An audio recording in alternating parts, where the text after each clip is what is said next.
Hey, everybody. Let me know if you can hear me. Happy Monday. We're just going to do small talk right now because it's so much going on, right? And I want to talk about that. I want to talk about, I don't say everything, but I want to talk about a lot that's going on right now on the internet. She said, hey, Amor. Hey, girl. Hey, Barbara. She said, I got to catch up. Lorraine, you got to catch up. Well, some of the stuff you don't need to catch up on. It's just drama. And I already put that on members only because, I hate to start my Monday mornings with drama, but y'all know that one supporter kind of came through here and just made me want to throw something at her ass, like a water balloon or something. You know what I mean? She said, we are thankful for every moment that you spend with us. Oh, thank you so much. It's Miss Magnificent. Thank you, honey. Y'all, listen. Today is Monday and so much is going on. I was just like, oh. So yeah, she said a lot is going on Beyonce's internet. It is. Okay. She said Beyonce and her family looked so good at the Met Gala. Oh, they did. I didn't even see them at the Met Gala. But there's so much going on Beyonce's internet, y'all. So I was scrolling through to find out what's what. We talked about the case this morning of the Carmelo Anthony. We reached back and touched on some things that we had already covered a year ago, and more things will be coming out and we will be covering further. Okay. So I went back and I edited that video. I was supposed to do it earlier, but I didn't. I really just finished doing it. That's why I was kind of late coming in, because I was still editing that video to make it a little bit easier, taking out like the little big gaps of me typing and this, that, and the other one, or whatever. So nevertheless, so that's going on. And then we got a little bit of Justin going on, as far as they said that baby Athena said that her daddy just bought her a new bed or new chair so she could sleep in. So I was like, oh, did she say that? So I didn't actually hear she said it. I just saw people posting that she said that she sleeps in a chair. And I was like, sounds familiar, don't it? Sounds familiar. These all around American dads that want to look like they are such these fabulous fathers. Yeah, they have their daughters sleeping on couches, chairs, the floor, and all over the place, right? Priorities. But nevertheless, y'all, then I find out that not Tay Diggs, but what his name? Stefon Diggs is on trial. So I dug into that a little bit. Now, I don't know if y'all want me to cover that. I kind of dug into it a little bit. Y'all let me know. Are y'all interested in finding out whether he strangled his ex-lover, ex-chef, ex-roommate? Do y'all care whether or not Stefon Diggs, which is Cardi B's boyfriend, baby daddy, supposed to be baby daddy, 33-year-old father of a bunch of children, do y'all care whether or not somebody said no? Okay, Queen T says no. Anybody else, do y'all care whether or not he is guilty of strangulation? Y'all let me know before I get too far in there. Kathleen said no. Latricia said I was watching that today. Okay. Miss Dimple said no. So no one cares if, okay, that's it. All right. She said, I think he's going to get off. I do too, because baby, let me just say this, and then we're going to pass him. I'm really not into celebrity gossip like that, but I will say, because I did look into the case, I do not believe that the prosecutor is going to be able to prove him guilty for several reasons. There is no direct evidence. There is no videos. There is no photos. There is no prints on her neck. She waited 2 weeks afterwards to file a police report. And even when she filed a police report, initially, she didn't even want to press charges against him for the assault. She wanted her money, okay? She said he owes her money. So there is no text message where she told a friend, hey, he choked me, he beat me, he did this. And she stayed with him even afterwards, okay? So with that being said, I actually do not think the prosecutor will be able to find him guilty. Right now, the only thing that they're leading off of that I know of is that he called her a bitch. He texted her prior to the incident, alleged incident, and he called her a bitch and said, I will not be giving you your money. Okay. So from that point, she has formulated this whole entire story. Now, I don't know if her story is true or not, but one thing I say is, don't mix your money with your honey. She was never supposed to move in with him and start working for him after she didn't already slept with him. That's a big no-no right there. Why in the world would you go and be hired by somebody that you had a sexual relationship with?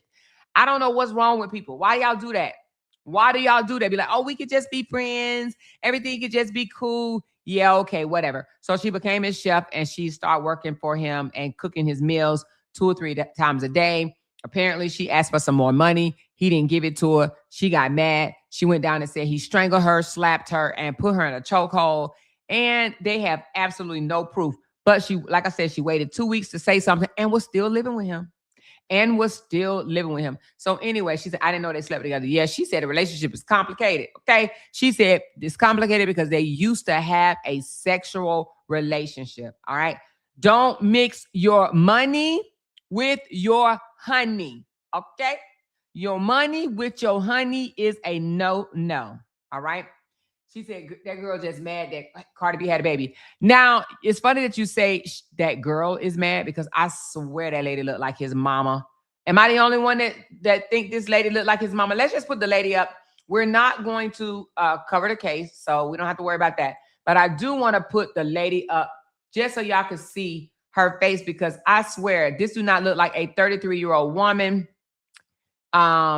Because Stefon Diggs is 33 years old. She don't look 33, 34, 35, 36, 37. She looked like might be 38, okay? Let's just listen to a little bit of what she had to say. Hold on. He smacked me with an open hand. Do you know which hand he used? Right hand, right side of my face. Do you know which part of your face got hit?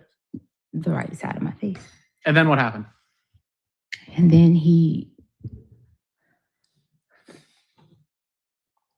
They be killing me with this right here, y'all. They really be killing me with this. She's like, let me remember because I'm so distraught. Let me remember right now because I'm so distraught. Oh my God. Performance. Can I have a second?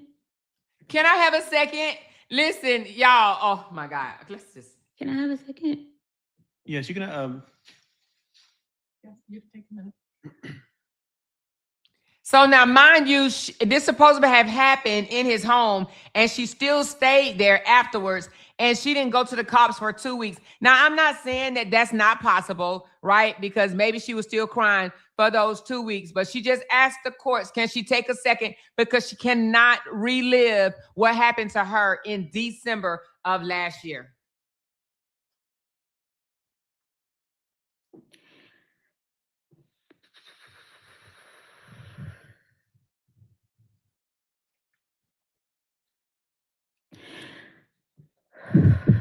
She want that money, y'all. You hear me?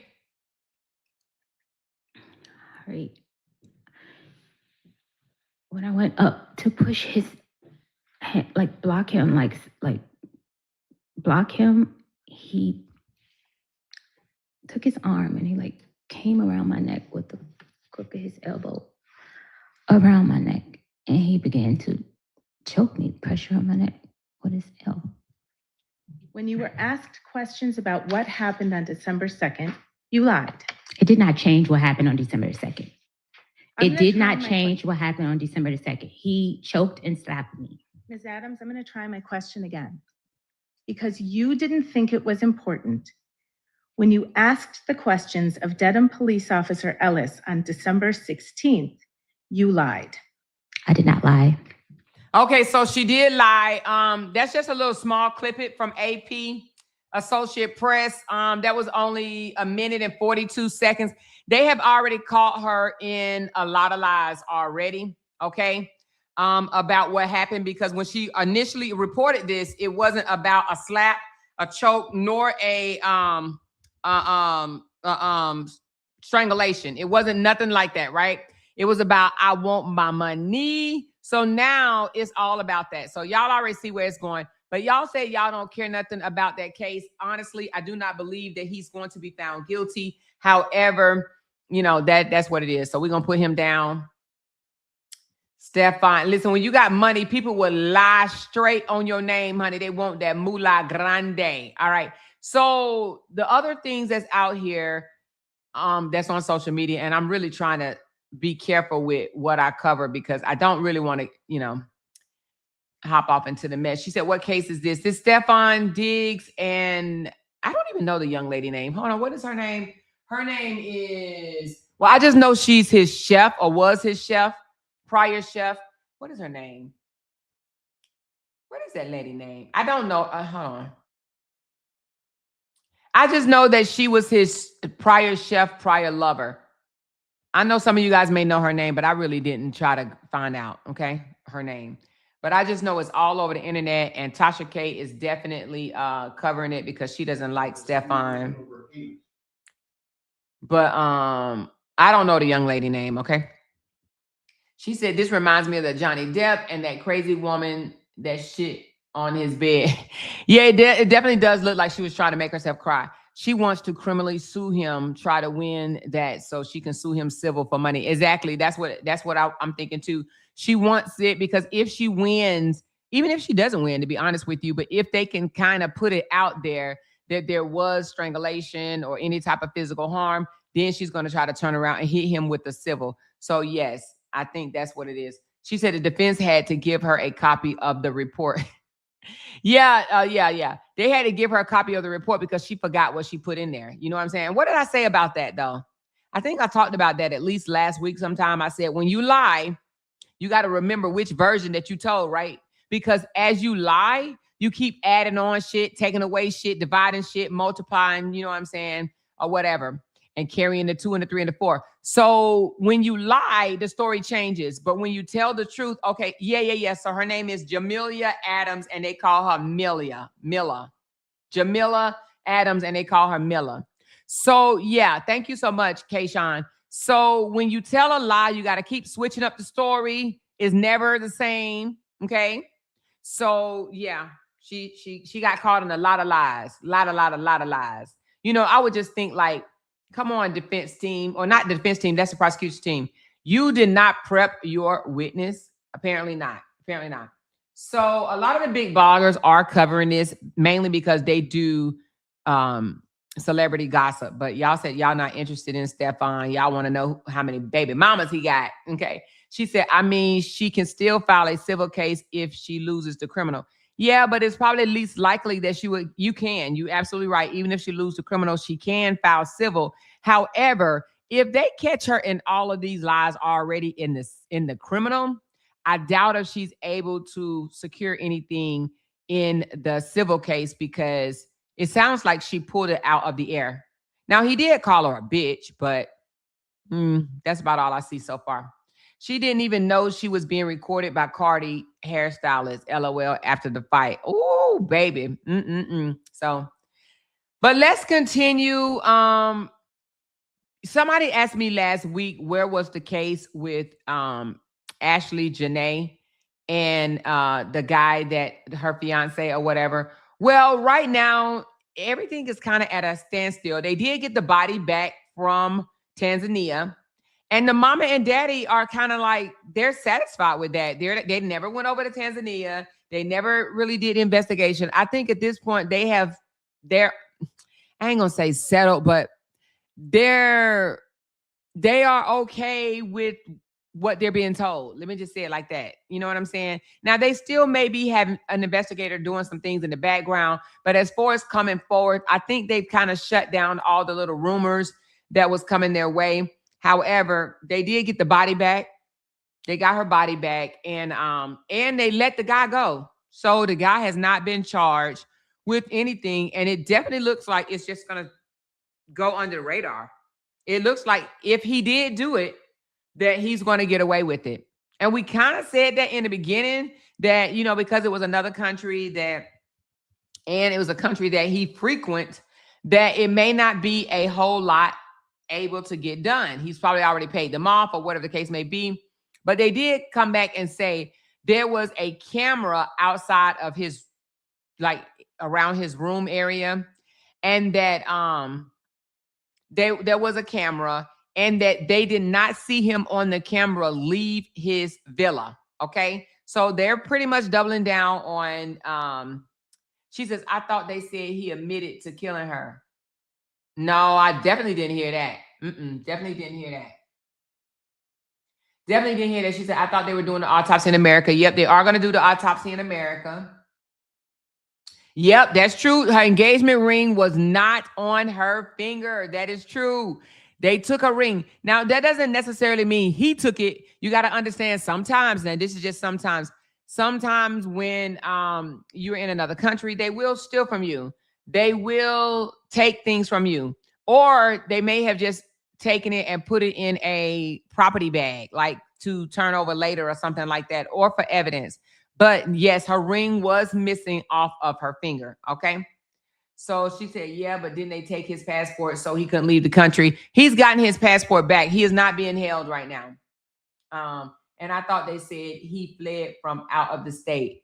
I don't know about him fleeing from out of the state. I think they let him go because they said that he didn't have any, that they didn't have anything on. They couldn't keep him. There was nothing they could keep him with. Okay. There was nothing that they found. They literally still trying to say that it was a suicide. All right. They kind of didn't, a lot of people didn't kind of halt on talking about it.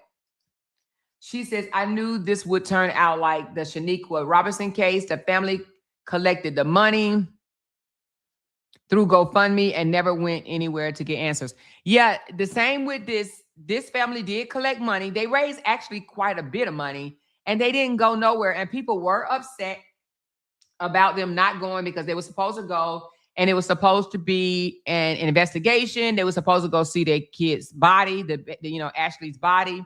But they were also supposed to go over there and review camera footage.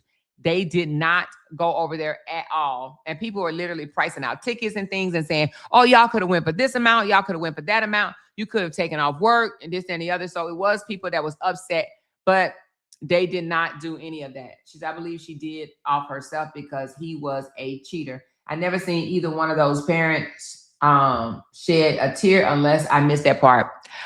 I didn't see it either. However, I'm not going to say that they didn't love their daughter or anything like that. I'm sure they probably did, just not on camera. I'm sure they did. Nothing gives me that they don't love their daughter. But what it does give me is I believe that they knew that she was already dealing with some mental health issues. So I would say that. I'm not saying that she did it now. I'm not saying that she did it. But yeah, she said some people grieve differently. Yeah, they do. She said, can y'all support the host? Yeah. Support the host, baby. Support the host, please. And thank you. Thank you, Cheryl. Thank you. So as of right now, he is not being charged. Okay. He's not even being held anymore. From my knowledge, they let him go. And from my knowledge, the family is not even asking the hard questions anymore. They're not even, now, I want to show y'all this video because they did have her funeral, which means that they've already had the autopsy report. And so let me just show y'all this video. And this is of her funeral. All right. I am live outside. This guy right here, I do follow. All right. Let me go ahead and like his video. And let's just listen to what he has to say. All right. Here we go. Of Ashley Janae's wake, which is happening tonight, May the 4th. And tomorrow, I will be back again, May the 5th, for her wake and funeral. I'm going to give you guys some information on the things that are going on inside, but I am also going to be very, very respectful of the family. And just to set it off from the beginning, I will not be giving you guys any sort of description of Ashley herself, how she looks, nor her casket. I want to respect the family. As you can see, I moved as far away as possible. I don't want to get anybody on camera who does not want to be on camera. There has been some film crews already that were here, news crews. The pastor has already addressed that. I'll get to that. But seeing that I've been following this case from the beginning, I wanted to come here just to get a feel of what is going on with her family and friends. But I want to be very, very sorry if I'm pronouncing that wrong. It is a small town, or what for me feels like a small town in South Jersey. If you can see here, there's a church right over there, right there where you see like that blue car. And there's homes right around. I sped it up a little bit so we can get to the meat and the potatoes. Hold on. I kind of just want to know about what's going on with the case in the funeral. Hold on.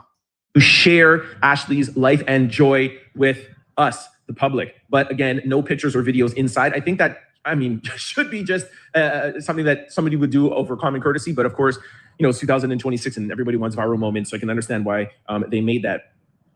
Everybody was extremely, extremely welcoming, very courteous. I had a backpack on, or like a side back, to pick up, but just want to let you know, just the feeling around everybody, super, super nice, warm and friendly. Some people were dressed in all black. Some people were dressed in all white. This is a celebration of life. Nowhere on the flyer do you see funeral or even says memorial. It just says wake and celebration of life. So that is why some people were dressed in all white. There was a mix of white and black people a little bit later on, but as soon as I rolled up on the family entrance side, I could tell it was Ashley's family.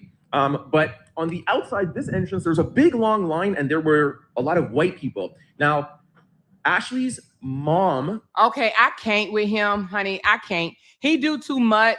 He's a good commentary at time, but he does too much.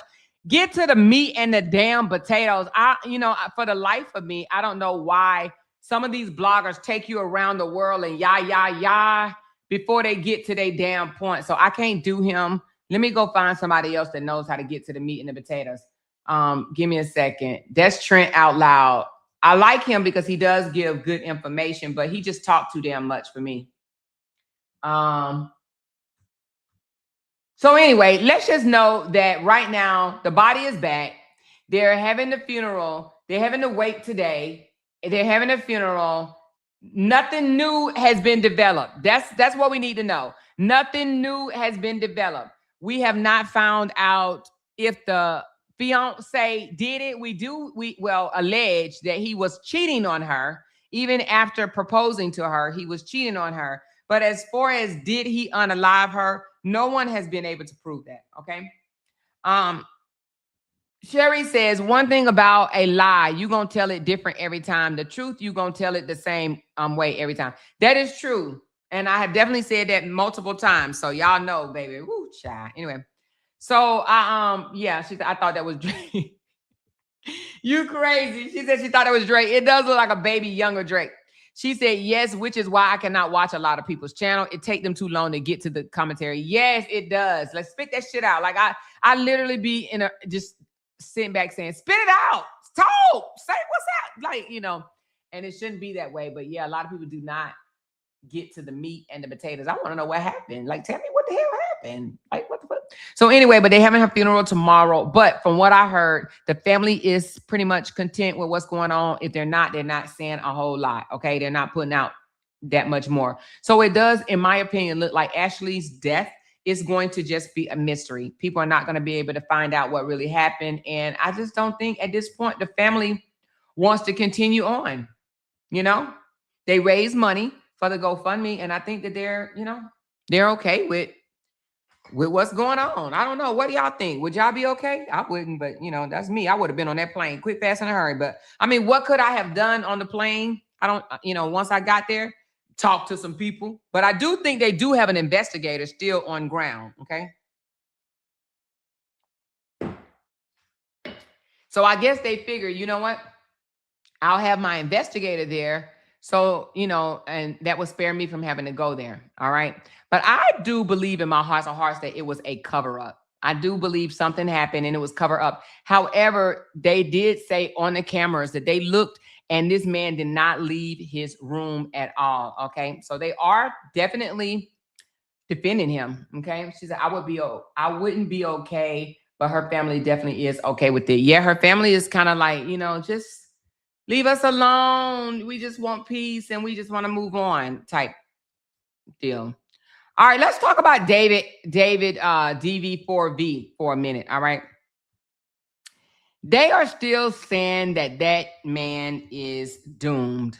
Okay. And I do believe he is doomed. They released a video today of allegedly him excusing a smell in his room. Let me see if I can get to that. He was super weird too. But he's just adamant that he is innocent. I don't know why, but I guess we're going to find out unless he knows some shit that we don't know. Now, I didn't think this was such a big deal, but TMZ did, and we're going to talk about it. So on this video clip right here, it says that he explained the foul smell in his house. He tried to equate it to him taking a dump. And then the Asian young friend of his actually was like, oh, don't worry, I took a dump too. So this is TMZ trying to say this was David explaining the foul smell in his home months after Celeste's death. Now, in my opinion, I don't believe that this proves that there was, that he unalived her or anything in his home. However, I guess TMZ is trying to say that this is him explaining the foul smell. He did mention something about, hey, y'all, excuse this smell. I just took a dump. And she says, oh, no worry, I did too. And he's like, oh, so that make two of us, all right, or whatever. Anyway, just goofy shit. Okay, here we go. Yeah, my bills in here. You put this in the bag too? Unless you don't mind. I love them. You put. Oh, his nails crazy. You, bro. I'm looking at your packing, bro. I don't even get paid, guys. I'm not getting paid. He hasn't said it yet. He's going to say it in a few. This bullshit, bro. As he start walking, he's going to say it. This, bro. Oh, y'all did ass. Oh. Nah, do you make up? Nah. Baby. All right, so he's getting ready to say it now. Oh, yeah, I apologize in advance for the way my bathroom smelled. So he said, I apologize for the way my bathroom smells. I just took a shit. Okay.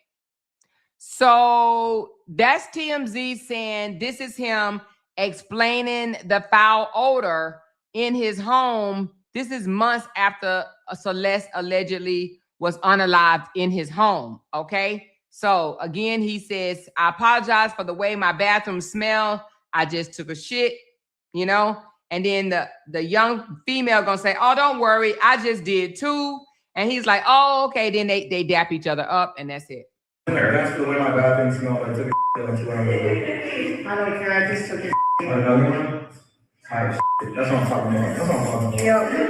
I had to go. And then this guy they're saying is looking because they figure that he knows what's going on.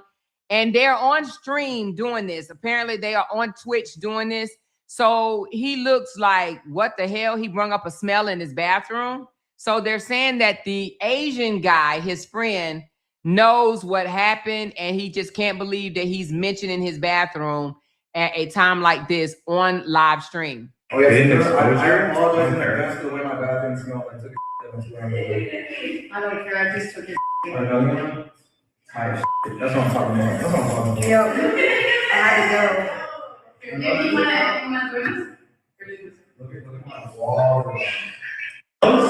So again, I mean, that's to me, I think it's a stretch, but TMZ seemed to think that he was trying to explain away the smell of death. Okay. So I don't know if I get that from that, because a couple of months afterwards, would there still be a foul smell? I don't know, especially if the body is no longer there and, he didn't cleaned up the area. I don't know though. I don't know. So anyway, but that's what TMZ trying to say, that he was on camera on Twitch explaining away the foul smell in his bathroom.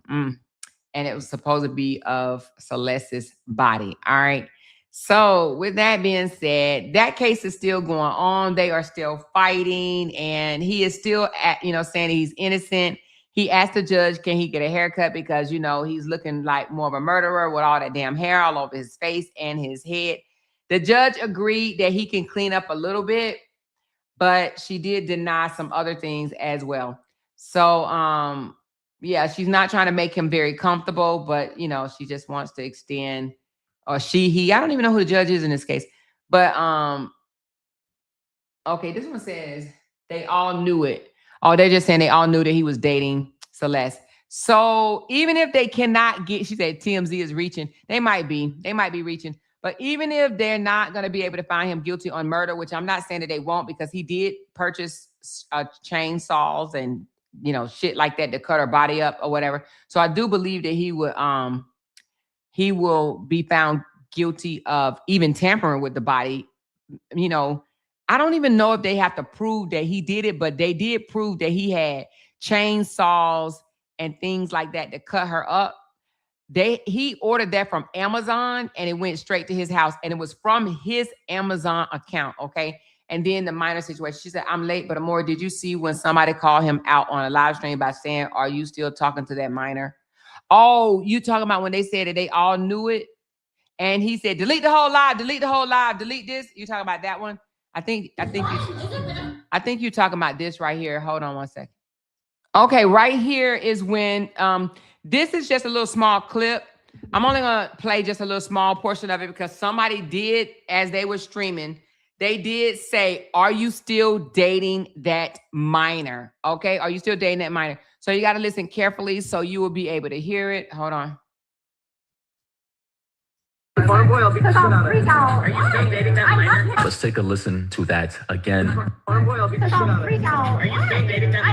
Are you still dating that minor? So, guys, anybody with any semblance of intelligence can know that David and Celeste's relationship was not a secret, like a secret in the vacuum. Clearly, obviously, people knew behind the scenes, and they didn't speak up about it. My thing is, those people, in my opinion, are complicit. And here's the thing. If you knew about this relationship and you didn't want anything to do with it, cool, that's fine. You're not really obligated to, I guess, go out of your way to involve yourself in a situation that can legally and destroy your life. Understand these situations are crazy. Imagine you against an entire... Okay, let's listen to it again. Ryan, is it Whitaker? Okay, so it said, are you still dating minor? So it says old footage has, hold on. Old footage has resurfaced of David's producer confronting him about Celeste. Are you still dating that minor? So that was David's producer asking him, are you still dating that minor? And now, mind you, when they did find her body, her finger, I think 2 of them were missing, okay? And the finger that was alleged missing was the one that had the tattoo that reads, shh, okay? So they definitely wanted to keep it on the low, but I don't really think they was really trying to keep it on the low because his friends knew. They knew about this. They knew that he was dating her. They knew that they hung out together. She was on a lot of his streams, even though they try to like cover up her face and this, that, and the other, like his friends and family and close people, they knew about Celeste, but you know, he was trying to keep it on the hush to the entire internet, okay? She said, why this fool Jay Black AI himself and the babies at the Met Gala? This AI needs to be stopped. Oh, yeah, we're not talking about that right now, though. So, yeah, but anyway, so his producer asked, are you still dating that minor? So even if they cannot find him guilty of her death, which I don't know now, I think they might be able to find him guilty. However, even if they're not able to find him guilty of that, I do believe that he's going to go down for something, okay? Because, you know, dating a minor, ordering the tools to cut up her body and things of that nature or whatever, I think that he's doomed. Now, y'all know I like listening to this guy, and I just want to only play a little short clip of what he speaks about as far as the chainsaws that that this guy brought. Okay, hold on. Give me a second. All right, let's listen to him. He makes some interesting points. All right, here we go. This is of the Davids case. His perspective, right? You can waive this hearing. And in his case, I would have suggested E-form and E-sign, you know they're a reputable outfit. And it says people's brief regarding preliminary hearing evidence. So let's kind of, I'm going to read this and it's going to seem a little tedious, but we've got pictures to go along with it. And if you're drinking a little bit of white wine, not out of a box, somebody told me that they drink box wine. It's like nails on a chalkboard. Please don't do that. Get your popcorn, put your feet up. Now grab your pencil and your notepad and let's kind of go through the evidence here. One of the things you do in a brief is you start out with the background, you know, and you do the background. So the dismembered body of a 14-year-old Celeste R was discovered in the defendant's Tesla Model X on September 8th, 2025. The vehicle had been towed 3 days prior from 1405 Bluebird Avenue, which was parked only 400 feet from the defendant's home at 1368 Doherty Place in the Hollywood Hills. Surveillance video and other evidence confirmed the defendant was the last person to drive the vehicle on July 29th before he left for Los Angeles on a concert tour. It was just parked around the fucking block from his house. Why would that be? I don't know. Methinks there might be fuckery afoot. On September 8th, 2025, the manager of the tow yard where the Tesla had been impounded, noting a... So they literally just said the camera footage from the vehicle shows or proved that David was the last person driving that Tesla. Now, y'all, I heard that the Tesla have cameras in it and things of that nature. So the fact that the last footage was of David, that puts him as the one that dropped off that damn car. But let's continue. Strong smell of decay and the presence of flies coming from the vehicle. Flies are always a dead giveaway. You get the pun there? Dead giveaway.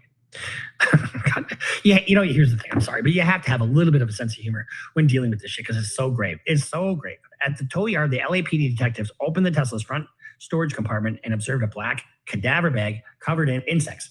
Inside the bag, they discovered the severely decomposed head and torso. A plastic garbage bag beneath the black cadaver bag contained the dismembered... Oh, I forgot to tell y'all. Let me pause for the cause for a second. So, I know y'all gonna be like, what more? This don't have nothing to do with nothing, but listen.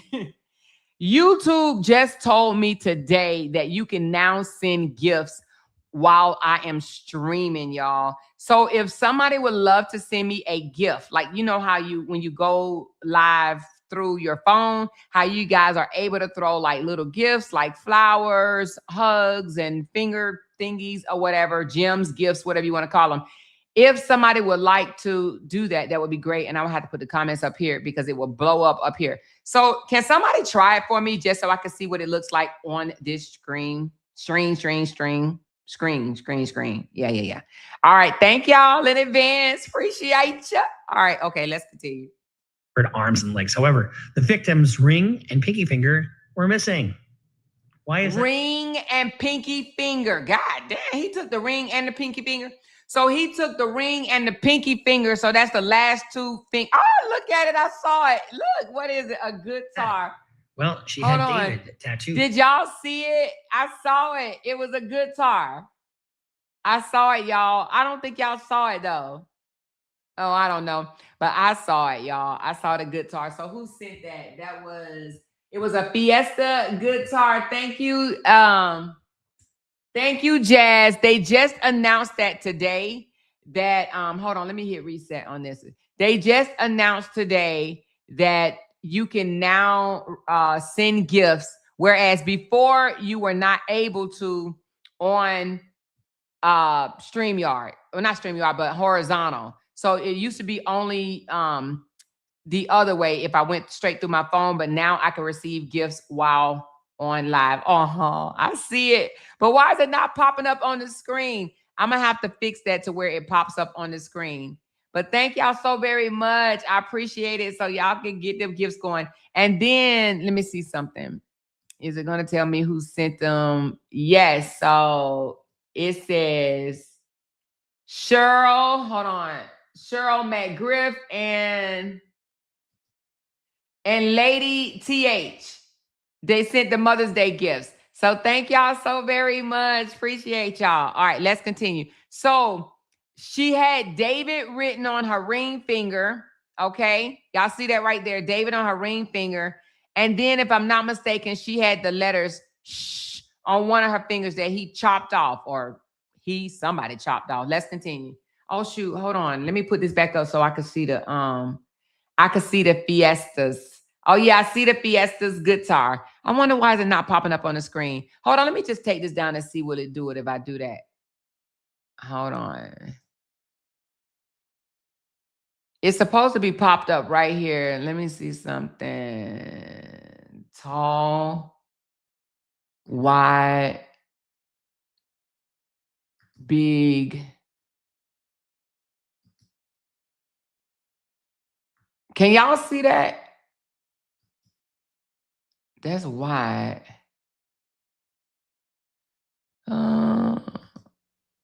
Tall. Okay, so wide, you only see 3 people. Let me see if I put myself over here. No, it needs to be tall. All right, there we go. All right, so let's put him back up here. Let's put his ass back. Okay, here we go. All right, so let's go. On her ring finger and had it. Tow yard, the LAPD detectives opened the Tesla's front storage compartment and observed a black cadaver bag covered in insects. Inside the bag, they discovered the severely decomposed head and torso. A plastic garbage bag beneath the black cadaver bag contained the dismembered arms and legs. However, the victim's ring and pinky finger were missing. Why is that? Well, she had David tattooed on her ring finger and had it amputated. They were not found in the Tesla, so those fingers are gone. On September 16, 2025, the Los Angeles Medical Examiner's Department positively identified the body from the dental records as belonging to the victim.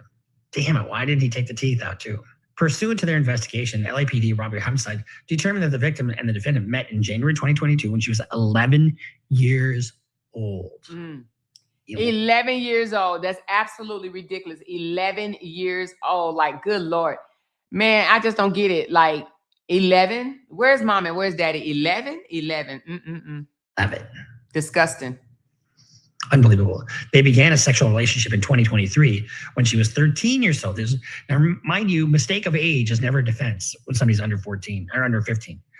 And that is so true. I don't know if y'all know that. Even if somebody tell you they're 18 and they're only 14, you could still be held liable. Okay, I did research that. And even if he tries to say, no, I did not know she was that age. She told me she was this. It does not matter. That does not excuse you from a crime. Like, it's almost like, nope, your ass should have known. Okay, I don't know how, but they still feel like you get in trouble no matter what. Defendant was 18 years old. So he was 18, she was 13. Detective learned the victim had been reported missing to the Riverside County Sheriff's Department. Now, I know I'm reading this, but there's an important reason why I'm reading this. So just stick with this, okay? Detectives learned that the victim had been reported missing to the Riverside County Sheriff's Department by her family, who lived in Lake Elsinore in February and April of 2024. Riverside County Sheriff's Department telephonically contacted the defendant on February 17, 2024, after they identified a phone number in the victim's phone records that belonged to him. So during the call, the defendant claimed that he had spoken with the victim last on February 13th or 14th, but stated that he was unaware she was a minor. Oh, I didn't know. Bullshit. Riverside County Sheriff's Department advised him that Los Angeles Sheriff's Department deputies would be coming to his home. Oh, by the way, we're coming to your home. On that day, the defendant was living at 804 North Adonai Place in West Hollywood. So they didn't went and pick the girl up from his house already before. So he's really doomed because they gave him a bye. So when she was reportedly missing the first time, they went and got her. Okay. So they informed him that she was 13 and he's like, oh, I didn't know that. I didn't know that. So he's really going down because now, Joker, you was told. You were told. Okay. So the Sheriff's Department requested the LA Sheriff's Department conduct a welfare check at defendant's home. The deputies went to the defendant's home that night at 8:15 p.m. and informed him that the victim was a 13-year-old runaway. The defendant again claimed he was unaware that she was a minor and that he only met the victim once in person in November 2023. So he's lying to the cops, right? And whether you knew or didn't know she was a minor is immaterial. You're 13 years old, you can't consent. A mistake of age is not a defense. So and why would he allow a 13-year-old to hang out at his house? And even after finding out that she was 13, he let her come back. Make it make sense. By being informed by law enforcement the victim was only 13. And here's the other thing that's even more important, because after this, they continued a sexual relationship. Exactly. Right? So he had noticed back then, and he's still, having sex. The police told him, when they told him he was supposed to never, ever answer her call again, never, ever speak to her again. They literally did not even get him in trouble because they weren't able to prove anything. The only thing that they was able to prove is you have a underage runaway at your house. Okay. They didn't even look into the fact that whether they was having a sexual relationship back then. They just informed him, listen, this is a 13-year-old runaway. He says, "Ooh, I didn't know her age." They said, "Okay, give her here," or whatever. They took her ass back to the house, whatnot. He continued a relationship with her after that. How stupid can you be? To the minor, and a young minor at that. Despite being informed by law enforcement, the victim was only 13. Defendant continued to pursue her. After the victim returned home in February 2024, the parents took her cell phone away. Defendant drove to Lake Elsinore and paid a junior high school student in the victim's class to give her $1,000 to give the victim a cell phone. Defendant purchased, so he paid some other student to give her a cell phone. Here's $1,000, give her this phone. So he wanted to see her so bad, right? That he went up to the high school and paid a random to slide Celeste this phone. paid $1,000. Damn, I would have gave, no, I'm just kidding. Pay a student $1,000 to slide Celeste a cell phone because her mom and dad or her parents took away her phone. So he wanted to talk to her that bad that he slid $1,000, okay? Throughout 2024, the victim spent a significant amount of time with the defendant, including summer weekends at his home in Hollywood Hills and traveling with him to Las Vegas. Now, take a look at this. We've got these text messages here showing, hey, I'm about to have a baby. And then this supposedly is his hand on Celeste's leg. And they're talking about pregnancy. And she does threaten to expose him down the line.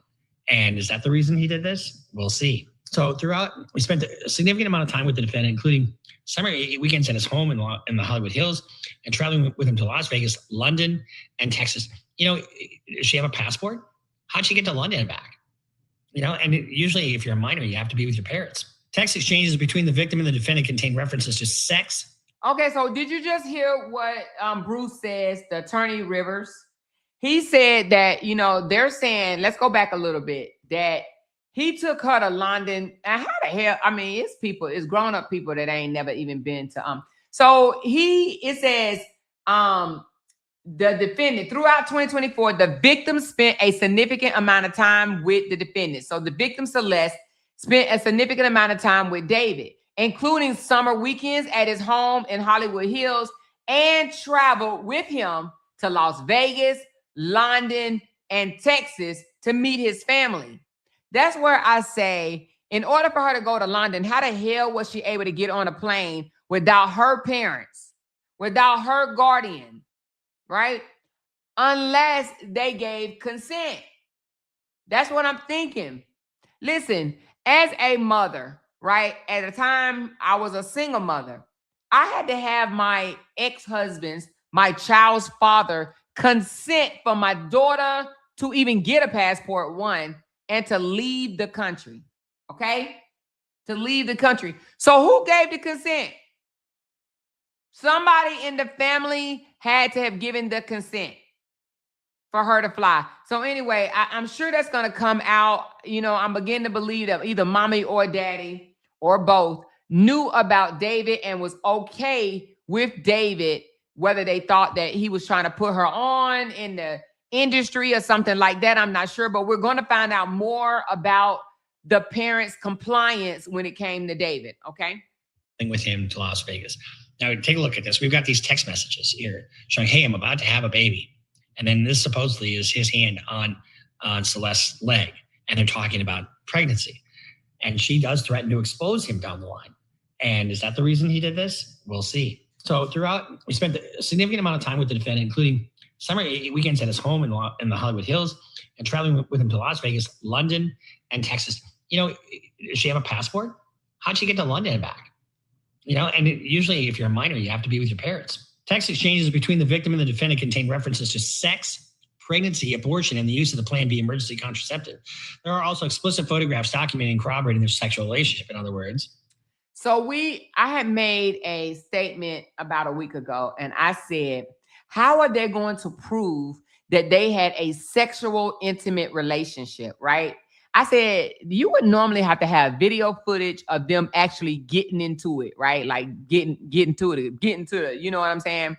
In order for them to be able to prove it, unless there is text messages where they are definitely referencing sex and other sexual activities, okay? So when I tell you, I think the prosecutor is right to feel strongly about their case against him, I believe it's because they got a whole lot more evidence, and you know, they basically got him by the balls. So here we just found out that yes, even though he may have thought he deleted it off of his phone, y'all know deleted messages are never deleted. So they have text messages between the two of them speaking on sex, pregnancy, abortion, and the use of the Plan B emergency contraceptive.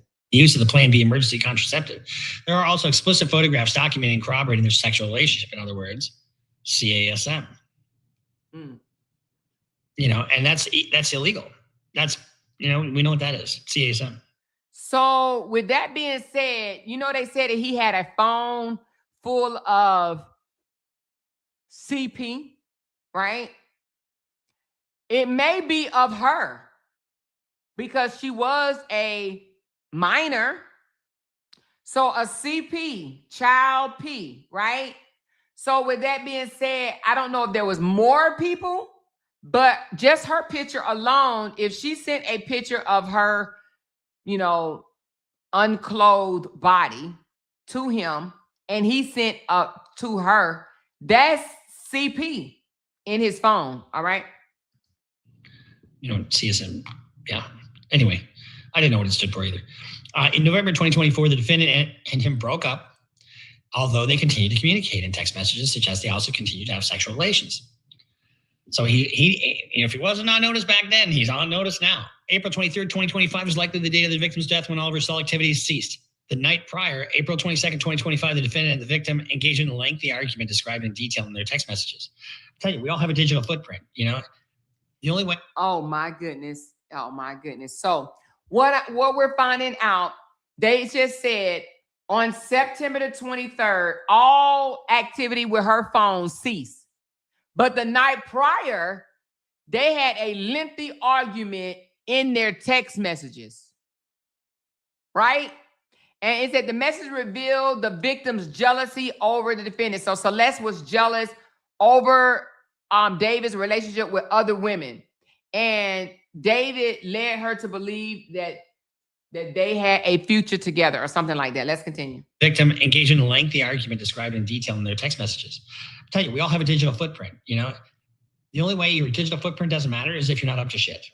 She became extremely upset and threatened to disclose damaging information about her relationship with the defendant to end his career, destroy his life. I'm gonna fucking ruin you. Here's the rub on dating somebody younger like this. First of all, she's just a baby. Yeah. You know, she's not barely a fucking teenager, right?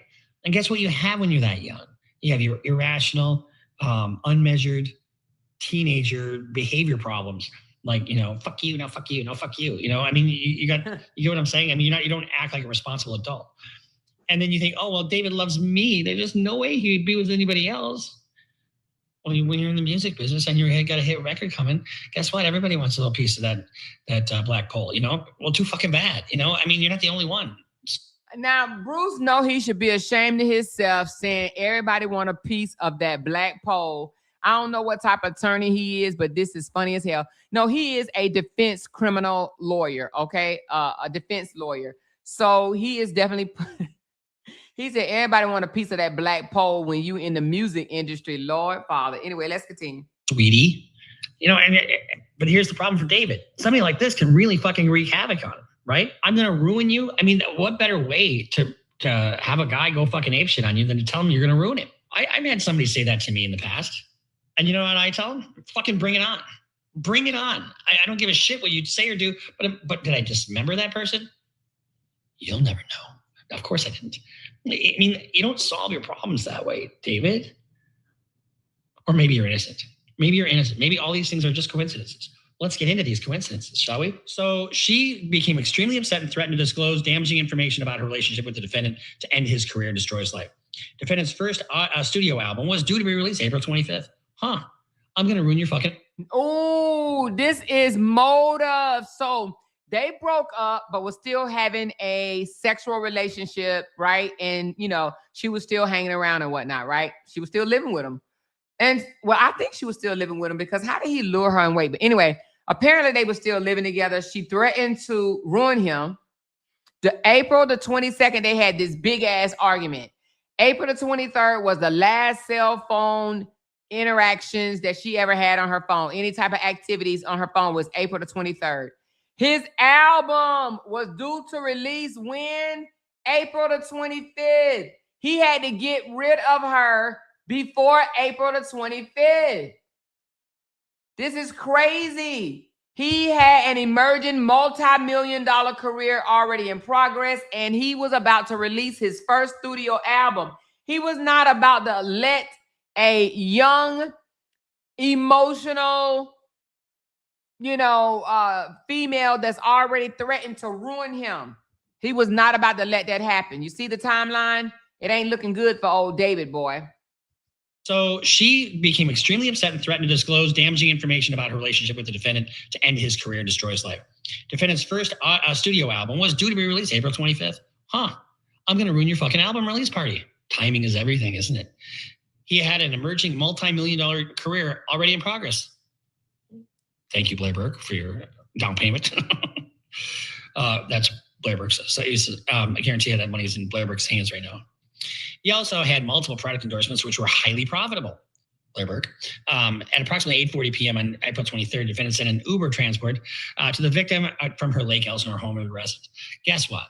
I'm gonna fucking ruin you. Oh, baby, don't, baby. Oh. At approximately 8:40 p.m. on April 23rd, defendant. So he sent an Uber to go pick her up. Oh, he done. He is so done. He sent the Uber to go get her. And then the Uber dropped her off at his house at around 10:10. And at 10:30, David sent text messages to Celeste inquiring, where you at? The people contend that it was part of a premeditated plan to cover up the murder. Oh, so the Uber driver dropped Celeste off at his house. She already there for 20 minutes. And he turns around and say, where you at, in a text message. That's him trying to throw off like, she ain't come over here. She ain't come over here because at 10:30, even though it says she was dropped off at his house at 10:10, he sends a message at 10:30 asking where you at, trying to throw off everything. Sent an Uber transport to the victim from her Lake Elsinore home of residence. Guess what? I'm going to fucking ruin you. Oh, baby, don't. Baby, come on now, baby. So he wants to get a handle on the situation. So he is not going to have her over and smooth things over. He's going to get her over and eliminate her. They communicated before and after the Uber ride, which dropped her off at defendant's Hollywood Hills home around 10:10 p.m. At approximately 10:30, defendant sent text messages to the victim inquiring where she was. One of the things people do a lot in kind of pre-planned homicides is, well, I texted her, but is it to try to cover your tracks? It never works. The people contend this was part of the defendant's premeditated plan to cover up the murder, as she was already dead by this time. So you got a couple of aggravating factors. You got the dismemberment, you've got the concealment, you've got the age of the victim. So you have all these aggravating factors. And then you have this really kind of horrific premeditation that is kind of really chilling. Knowing he had to silence the victim before she ruined his music career, as she had threatened to do, very soon after her arrival at his home, the defendant stabbed the victim to death multiple times, stood by while she bled out. At no time did he call law enforcement or 911, and failure to render aid can also be a aggravating factor. But on a premeditated murder, I mean, who's going to fucking render aid? It's not what you're there for. Despite knowing she was dead and her family was trying to find her, the evidence will show that the defendant lied and claimed he did not know where she was. In fact, the defendant drove to Santa Barbara County immediately after the victim died, attempting to dispose of her property and destroy evidence. At approximately 11:30 p.m. on April 23rd, 2025, he drove away from his home as he texted and called the victim's phone, asking where she was. Oh my goodness. So listen, this is when he went to Santa Barbara. So they said he went up there, which is a good little ways away from his house, right? A lake, Chachum, I think that's how you say it. We'll find out how to pronounce it in a minute. But he went to Santa Barbara the same night that he allegedly unalived her, which is April the 23rd. That was the last day her phone had any type of cell phone activity, April the 23rd. Hello? Again, these were acts calculated and planned to set up his defense within a very short timeline after the victim's vicious murder. Defendant drove his Tesla north on Highway 101 to San Marcos Pass Road near Lake Chuma in Santa Barbara County. He returned home early the following morning before going to the radio interview for the release of the album that week. He sent 2 additional texts to the victim's phone that day, which obviously went unanswered because she was already dead. So that's the other thing that people do is, okay, I sent these. She's not responding. I'm not going to send anything more. Guess what? If you're in a relationship and you don't hear from your significant other, guess whose phone gets blown up? Why wouldn't he call? Say, have you seen Celeste? Would you call anybody? I mean, you would go apeshit, right? Exactly. So he's sending, like, if you in a relationship with somebody, you would definitely do that. It would not just be no text. Where you at? Where you at? Where you at? So apparently on his way driving to Santa Barbara, he's texting where you at. The next day he gets home, he's texting where you at. Where is the log where he's blowing her up? Where are the messages, the voice messages asking why you're not picking up? Why he hasn't reached out to her friends or anybody else? Because he know where she at.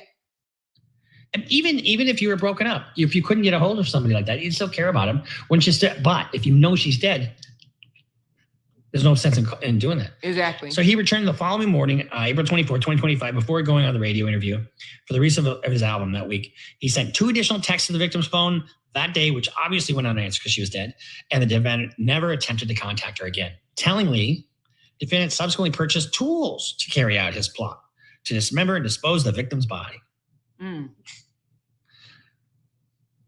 Unbelievable. So on April 24th, the defendant ordered a shovel from Home Depot. It was delivered to his home from post. This is the day after her alleged unaliving, right? So the 22nd, again, they had this big argument. She threatened to ruin his career, okay? The 23rd, he sent an Uber to go get her and bring her back to his home. Then he drives up to Santa Barbara later that night, texting her, talking about where you at, okay? He had already asked where you at 20 minutes after the Uber dropped her off, right? Then he came back home the next day. So he stayed out there all night or whatever in Santa Barbara. Maybe he slept in his car, who knows? Then he comes back. The 24th, he's still texting and whatnot. I think he texted her up into the 26th, hollering, where you at, right? And then nothing after that. The 24th, this joker is buying a shovel from Home Depot. He's buying it, okay? And then he ordered some bullshit on May the 1st off of Amazon. 2 chainsaws and a bunch of other shit, you know? On May 1st, 2025, defendant ordered and subsequently received an Amazon package with 2 chainsaws to his home. 2 chainsaws. What is David fucking doing with chainsaws? Oh, got some brush. You gotta clear some brush. Unbelievable. The defendant then subsequently delivered through Amazon a body bag. Man, when I tell you this joker is done, can we hashtag done in the comments? How the hell you go to Home Depot a day after the murder and buy a shovel? 6 days or 7 days later, you buy 2 chainsaws. And then you take your black ass back to Amazon and buy a body bag. Amazon should have known that he was committing a murder or covering up a murder. A body bag, David. A body bag. Y'all, this joker is done. I'm talking about cooked. Cooked. Unbelievable. The defendant then subsequently delivered through Amazon a body bag. Body bag. I didn't know you could order a fucking body bag. I mean, neither. And some heavy-duty laundry bags. Let's go back to that body bag. Who buying body bags off of Amazon? In a blue inflatable pool to his home. He made these purchases under the fake name of Victoria. Body bag. I didn't know you could order. Look at this. Body bag. Stretcher combo with 8 side handles and a center zipper. Waterproof bag for outdoor camping, hiking, and sleeping. Polyethylene cadaver disaster pouch, 90 by 36 and black. A damn body bag. Who buys that? What the hell would it be for? On top of your chainsaws, on top of your shovel. Come on, y'all. Craziness. Fucking body bag. And some heavy-duty laundry bags in a blue inflatable pool to his home. He made these purchases under the fake name of Victoria Mendez. On May 8, 2025, defendant returned to the same area in Santa Barbara County, leaving his home around 11:30 p.m. He returned again to on May 31st, 2025. This is an isolated offset SR-154 where victim's identification was subsequently discovered in January 2026. Additionally, on July 7, 2025, defendant ordered and subsequently received from Amazon a burn cage. A burn cage.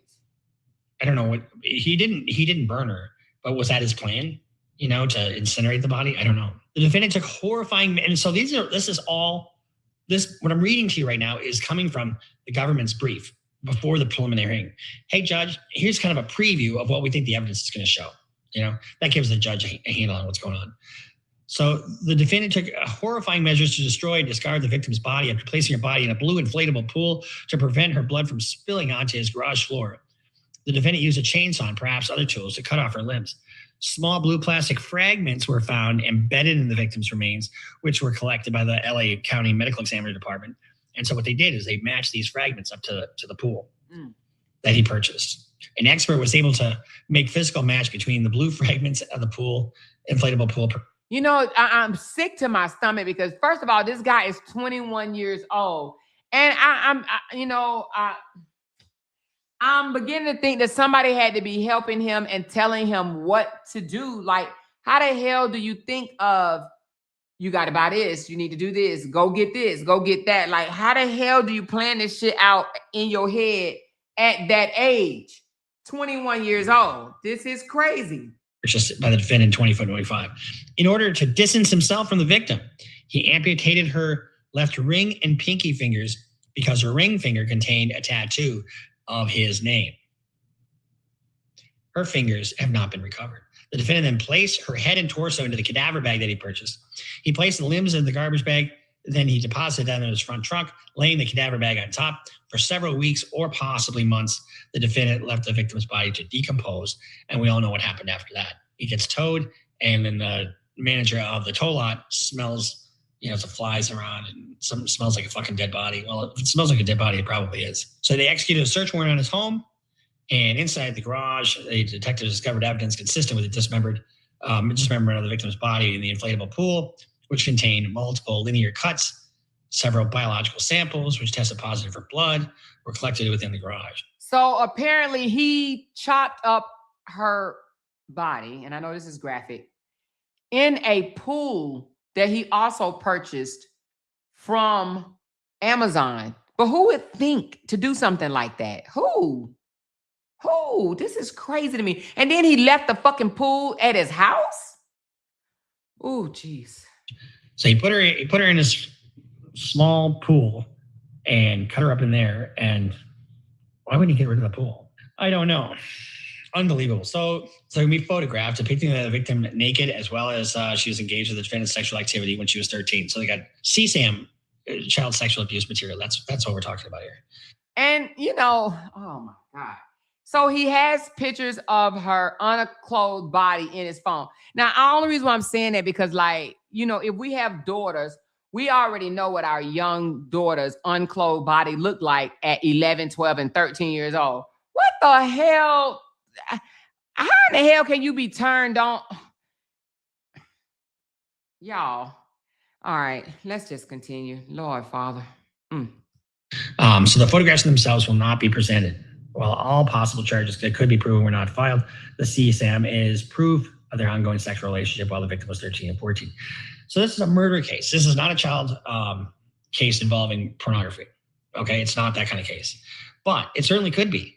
And production of child sexual assault material is really a bad thing. And the guidelines for that are through the roof.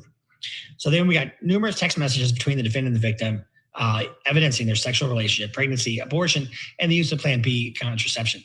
So you've got a 13, 14, almost 15, not quite 15-year-old girl who has the maturity of somebody that age, probably thinking that she's, the thing for David, and that, he's cheating on her. And how could you do that? Well, you're gonna do that to me. Well, I'm gonna fucking ruin your life, And so what does he do? That's motive. And they don't have to prove motive, but that's motive, right? This definitely sounds like premeditated to me. I can understand now why the prosecutor is coming out so strong, right? They came out like, oh, we got this in the bag. We know he did it. We can, 100% prove that he did it. We can prove this. As a matter of fact, they said they could prove every charge that they have charged him with. They could prove every last one like he did it. And from what I'm hearing, if they have the evidence that they're saying they have, baby, it sounds like they're going to be able to prove it to me, okay? They sound like they got a tight lock case, all right? There. So they got messages through March 2025, prove the defendant continued to manipulate the victim as she messaged. All we do is is have to just hang out, man. I want more than that for myself. These messages were taken. Wow. So she sent a message to him and said, all we do is have sex and hang out. I want more than that for myself. We're talking about a young woman. Man, if I listen, and at the time she was 14. March 2025, she was 14. And she is texting him and say, all we do is have sex and just hang out. I want more than that for myself. Oh, he done. He done. From the defendant iCloud data. Just when you thought you deleted everything, oh shit, they went into my iCloud data and I just didn't do it properly. Defendant's cellular activity and communications derived from the defendant's phone and Tesla, which demonstrate defendant's activities, on the dates in question, namely April 22nd, April 24, 2025, including a trip to Santa Barbara County in the middle of the night after the victim had arrived in the Hollywood Hills home. Why would he leave the home? To say he was somewhere else when she was murdered. Surveillance video of the defendant driving his Tesla on July 29th for the last time before parking the vehicle and leaving on tour. And where was she found? In the Tesla. When Blair Burke was originally making that pitch, and casting aspersions on the government for lack of just. Now, I'm going to tell you my theory. I believe that David felt like they were going to find his car and they was going to tow it, right? They was going to tow the car, but they wasn't going to look in the trunk. They were going to tow it and it was going to be out in the tow yard while he was on tour in London. And it was going to get caught up in the tow yard and it was just going to stay there forever. Her body was going to rot. The car would have probably been, he probably thought that, oh, it's towed and it's going to be crushed or impounded forever. And they would never find her bones or anything like that. He didn't think about the smell. Now, I'm not telling people how to commit a murder because I don't know how to commit a murder because I'm not a murderer. However, if he would have put her body in a freezer, like a little small freezer, he already chopped her up or whatever. But if he would have put it in a freezer and sealed it to where the smell wouldn't have been there, he may have been able to get away with it. But they smelled a foul smell coming from the car, which made them look into it. And that's how they found her body, her dismembered body. Okay. Closure. She's so bold, wasn't she? And this is why I don't do that. Because I don't cock off unless I've seen the evidence.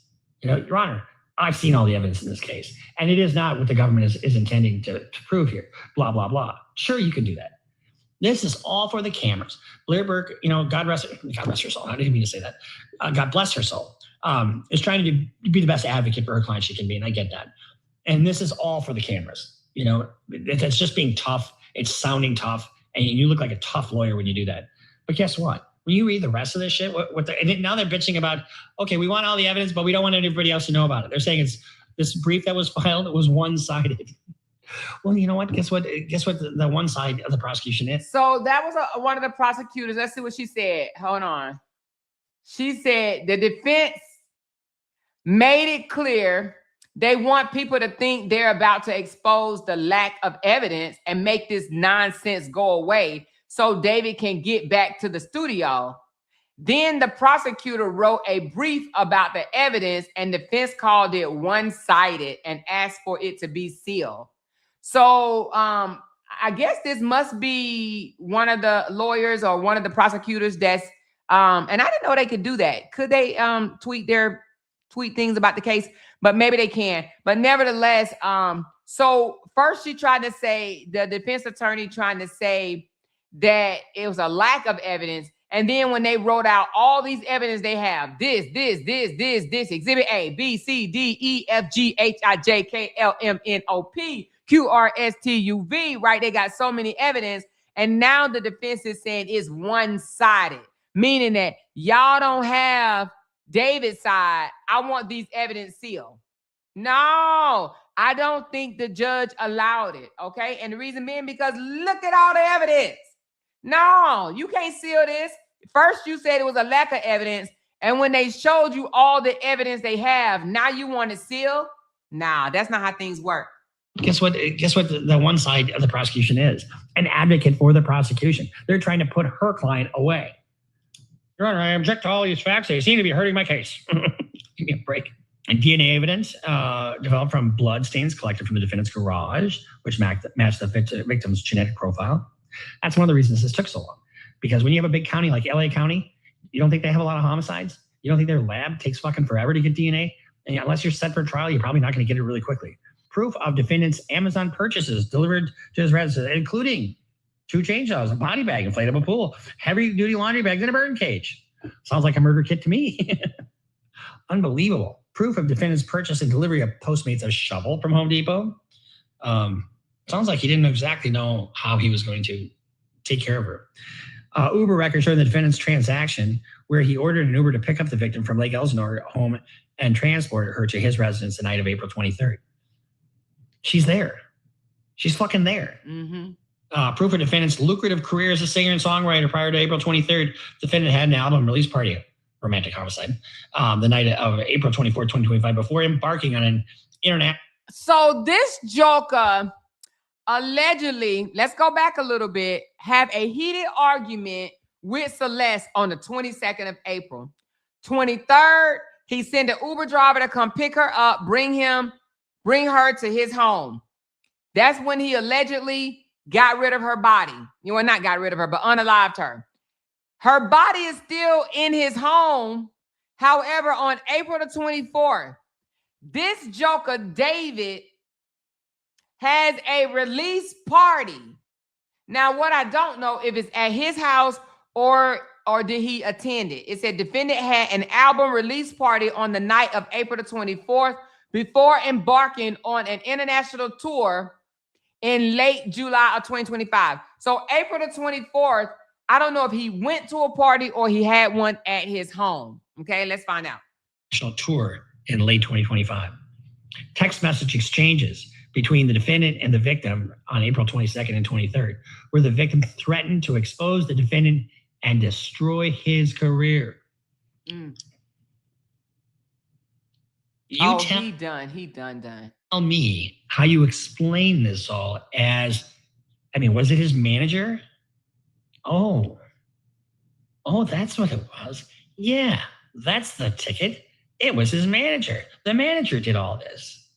Well, the manager would have probably just as much motive as he would, right? And anybody, and it kind of seems so elaborate that it couldn't just be one person, or could it? It absolutely could. You don't think that this little girl could be overtaken by David? Even if David's a weak man, he's still a man. And I just, you stab somebody a couple of times, they're dead, and then you chop up their body and put them in body bags and you just leave it on the side of the fucking road? Does that make any sense to you whatsoever? Well, we didn't say that David was a Rhodes Scholar or somebody that was necessarily playing with a full deck for that matter. Not saying that he's mentally incompetent. Nobody's making that. This was filed by Beth Silverman, or Nathan Hookman. Sorry about that. And Beth Silverman is the deputy district attorney that's handling this case. Unbelievable. And then you have this possibility that she may have been pregnant. Once they get all this information, they continue the hearing.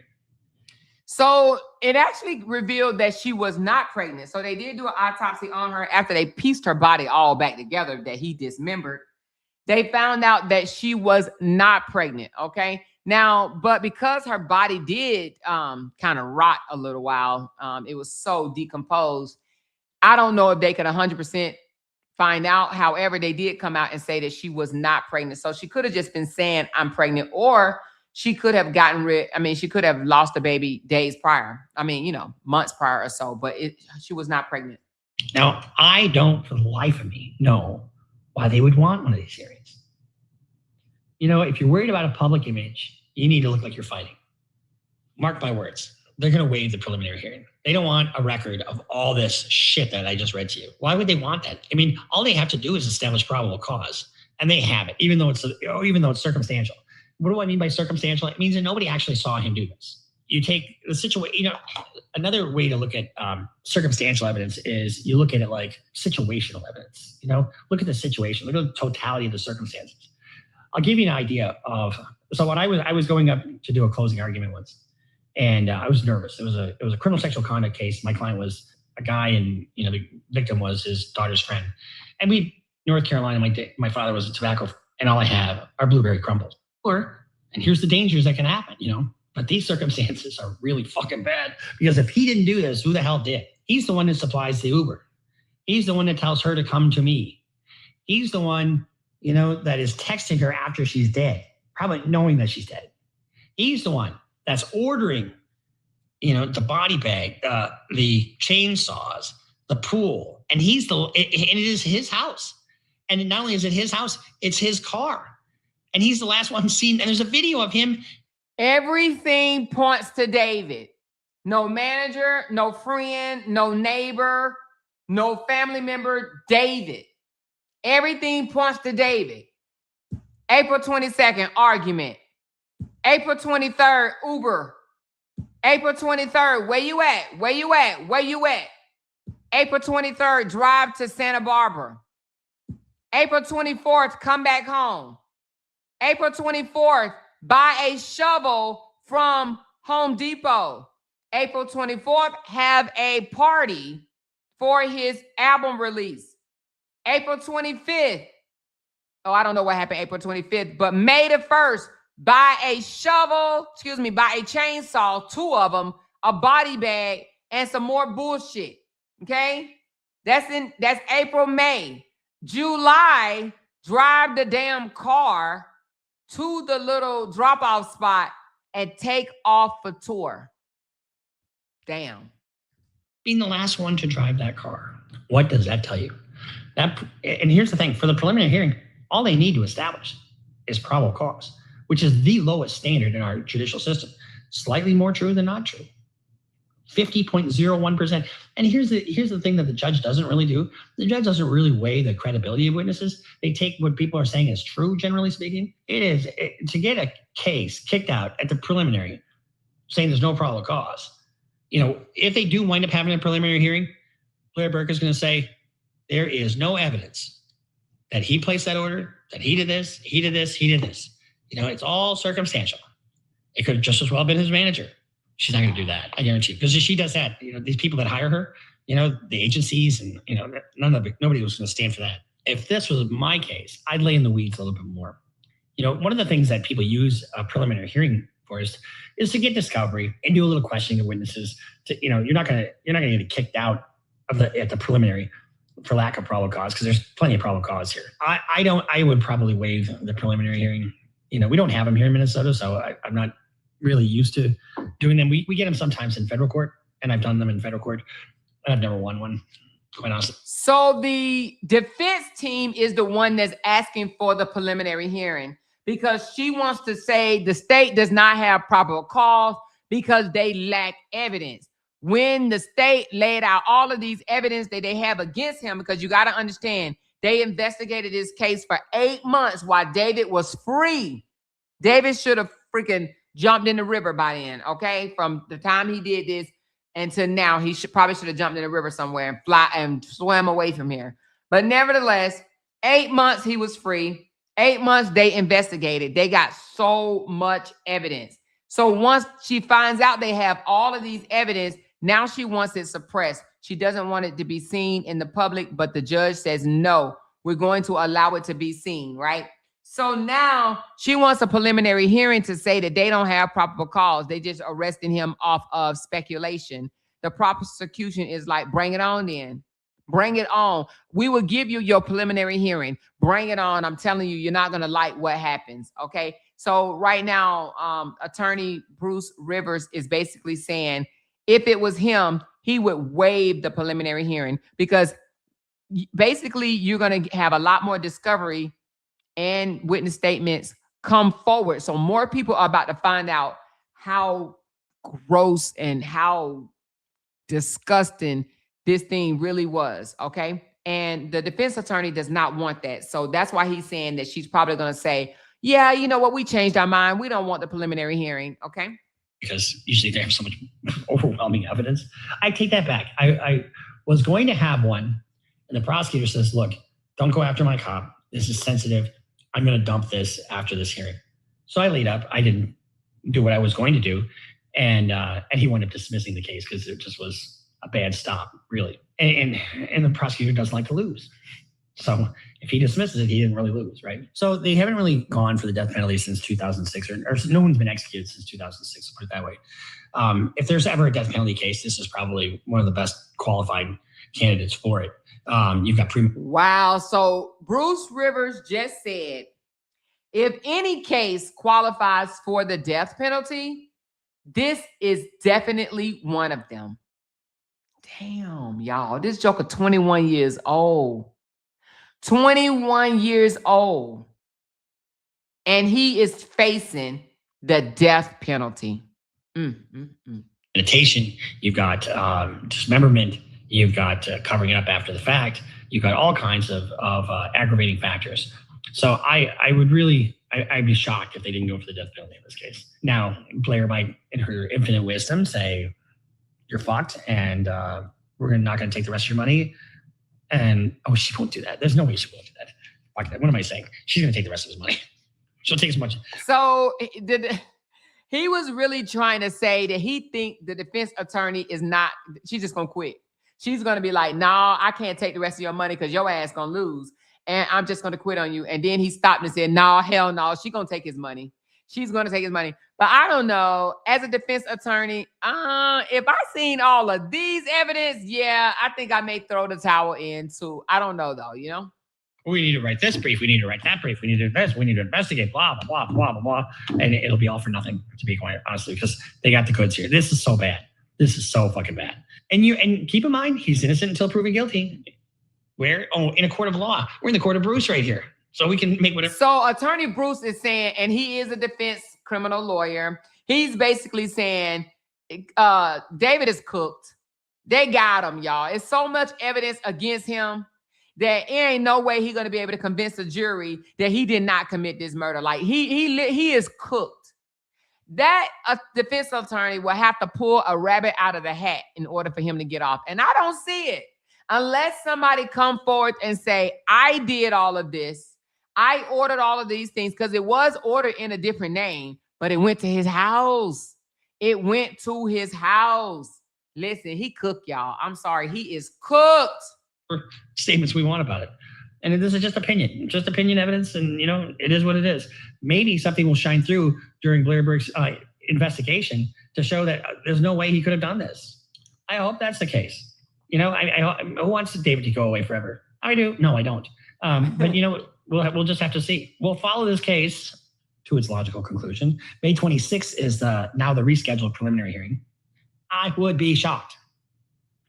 I would be shocked if they actually have the hearing, because there's plenty there. And keep in mind, the prosecutor doesn't have to present all their evidence, just enough to establish probable cause. The defense filed a motion to have him appear in court in street clothes at the preliminary, which is window dressing, because I don't think it's going to be televised or filmed. So we'll continue to follow this, and this is just a lesson in, if somebody's going to destroy you, let them. All right, so May the 26th is going to be the preliminary hearing. Now, the defense attorney had asked for it to be within 10 days at one point, right?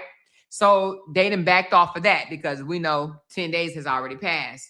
So now they are pushing it out to May the 26th is going to be preliminary hearing. Bruce Rivers said that he does not believe that it's actually going to go forward. He believed the defense attorney will pull the court and say no preliminary hearing, because then a lot more evidence is going to come out, and the public basically they're going to get a hold to it. They already got a hold to it now, but more information is going to come out, and it's just not going to make David look good at all. Okay. She said maybe he'll get off on a technicality. I have no idea how he would be able to get off on a technicality.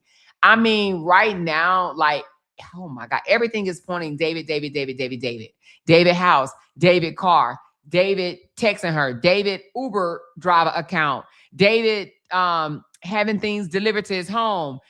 Even if you didn't order it yourself, a body bag came to your house, a pool came to your house, 2 chainsaws came to your house. They see him at Home Depot the next day buying a shovel. What the fuck do you need with a shovel at 21 years old? Like, everything points back to David. And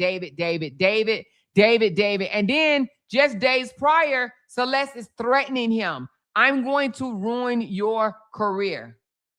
I'm going to ruin your career. So someone that literally became famous overnight, okay? They say he became famous like on accident.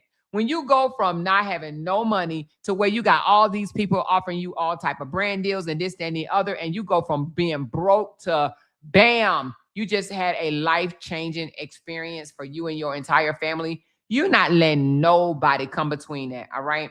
So I believe that the prosecutor, and let's listen to what the prosecutor said one more time about how confident they are. Hold on, prosecutor. Now, you know, you do have prosecutors that come out and speak boldly about their case, but this one right here, he came out in a very, very extra bold kind of way. All right, let's listen to him. Today, I am announcing the charges against David Anthony Burke, the musician known as David, spelled D4VD, in connection with the brutal and horrific murder of Celeste, a 14-year-old at that time. These charges include the most serious charges that a DA's office can bring. That is first-degree murder with special circumstances. The special circumstances being lying in wait, committing this crime for financial gain, or murdering a witness in an investigation. These special circumstances carry with it, along with the first-degree murder charge, a maximum sentence of life without the possibility of parole or the death penalty. The determination on whether or not the district attorney's office will seek the death penalty will be made at a later time. Before I get into the actual charges, and there are additional charges against Mr. Burke, including continuous sexual acts, lewd and lascivious sexual acts with an individual under 14 years old, and mutilating a human remains of a body. Today, I am announcing the charges. Okay, that's just a little snippet of what the prosecutor had to say. So, you know, he goes on to say that they are, you know, kind of 100% sure that they can prove all of it. Let me see if I can get the full statement. Hold on. Because, I mean, he kind of, you know, went kind of far with, we can prove this beyond a reasonable doubt, okay? They were kind of pretty sure of it. Now, the defense lawyer comes back and fire back. However, I actually just believe that they will be able to prove it, okay? Here we go. Good morning. My name is Nathan Hockman. I'm the District Attorney of Los Angeles County. With me up here is Los Angeles Police Department Chief Jim McDonald. Also at this podium on the DA's side are the Assistant District Attorney Maria Ramirez, who oversees our special operations. We have John McKinney, who is our Director of Specialized Prosecutions. The Assistant Head Deputy District Attorney is Habib Balian of the Major Crimes Division. Deputy District Attorney Beth Silverman of the Major Crimes Division will be the lead prosecutor on this case. From the Los Angeles Police Department, we also have Captain Scott Williams, who's the commanding officer of LAPD's Robbery Homicide Division, the Chief of Detectives, Alan Hamilton, the Director of Specialized Prosecutions, Mike Rankunis, and the LAPD detectives on this case, Josh Byers and Corey Farrell. Today, I am announcing the charges against David Anthony Burke, the musician known as David, spelled D4VD, in connection with the brutal and horrific murder of Celeste, a 14-year-old at that time. These charges include the most serious charges that a DA's office can bring. That is first-degree murder with special circumstances. The special circumstances being lying in wait, committing this crime for financial gain, or murdering a witness in an investigation. These special circumstances carry with it, along with the first-degree murder charge, a maximum sentence of life without the possibility of parole or the death penalty. The determination on whether or not the district attorney's office will seek the death penalty will be made at a later time. Before I get into the actual charges, and there are additional charges against Mr. Burke, including continuous sexual acts, lewd and lascivious sexual acts with an individual under 14 years old, and mutilating a human remains of a body.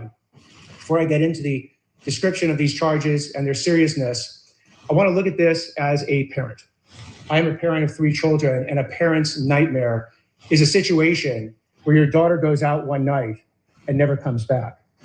As we will show in a court of law, and what I also want to make sure about that the understanding of these charges is clear, is my description of these charges is not evidence that we are going to present in court.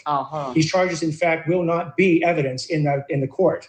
Evidence will be the witness testimony, the documents, and different types of admissible testimony that we will admit into court. So here he's going to double down on how confident they are on being able to secure a guilty verdict, okay?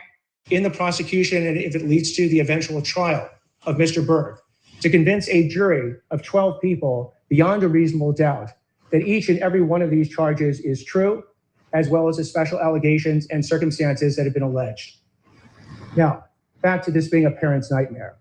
On April 23rd, 2025, as been alleged by the complaint, Celeste, a 14-year-old at that time, went to Mr. Berg's house in the Hollywood Hills.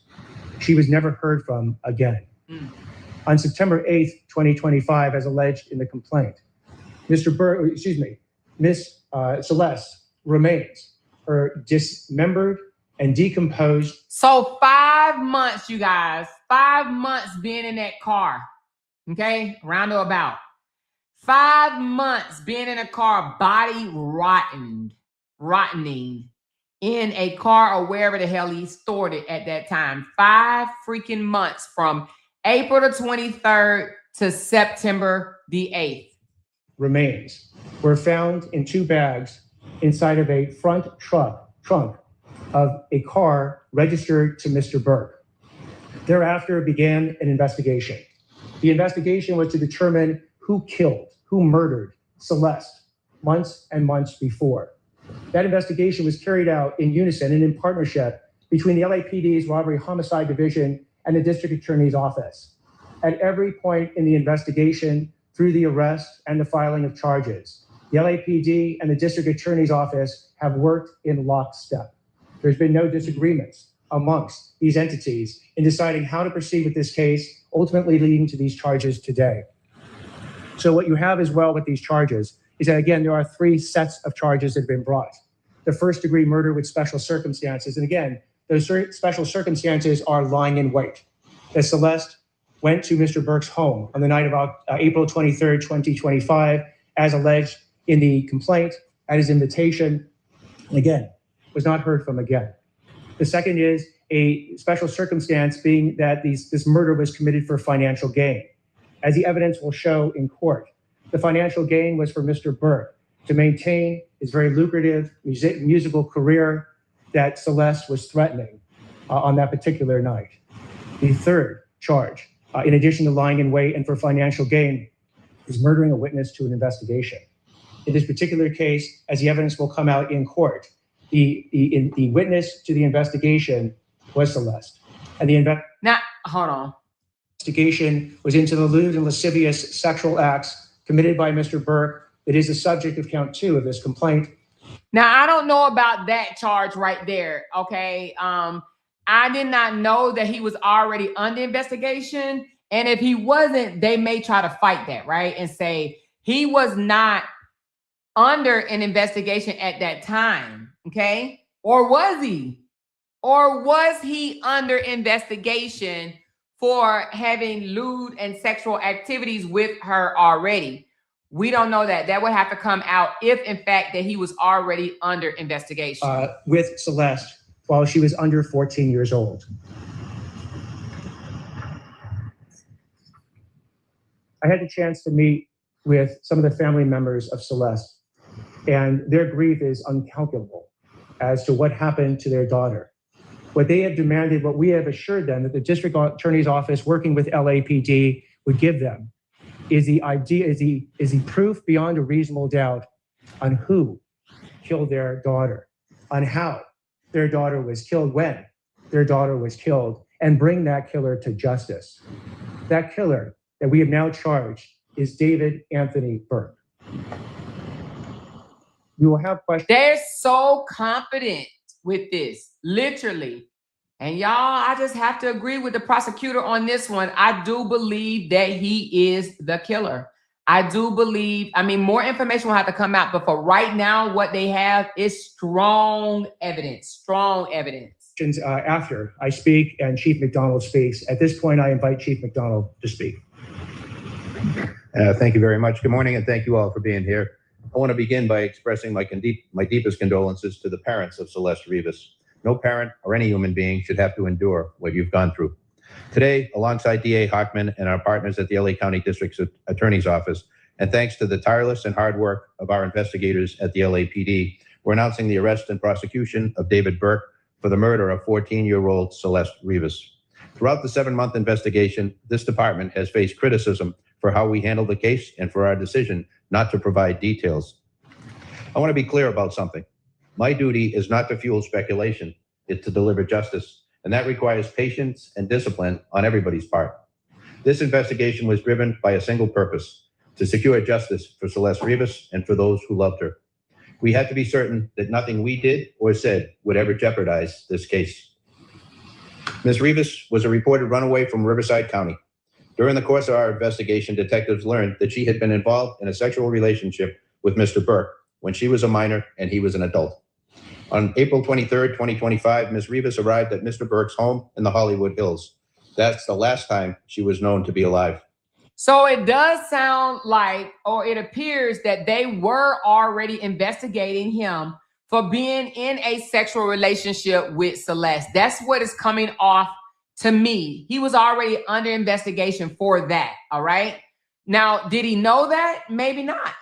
Maybe he didn't know, maybe Celeste didn't know, but apparently it sounds like they may have been doing some backdoor investigating on him, trying to find out were they actually involved sexually. Because remember, she was a runaway and they had already went to his house to get Celeste and informed David at that time that she was 13 years old. And he says, oh, I didn't know she was underage.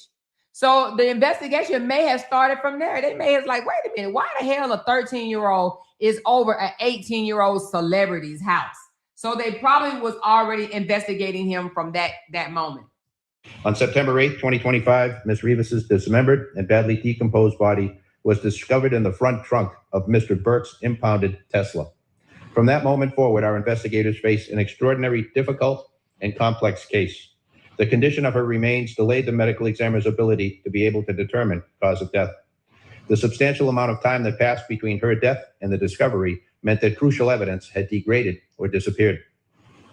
And as detectives worked to uncover the truth, they also had to sift through and debunk a great deal of false information circulating publicly. These challenges were real, and they required patience, precision, and an unwavering commitment to the facts. Despite these obstacles, and despite intense public pressure, our Robbery Homicide Division detectives remained steadfast in their duties. They recovered and analyzed a substantial amount of digital and forensic evidence. They stayed focused, disciplined, and committed to uncovering the truth.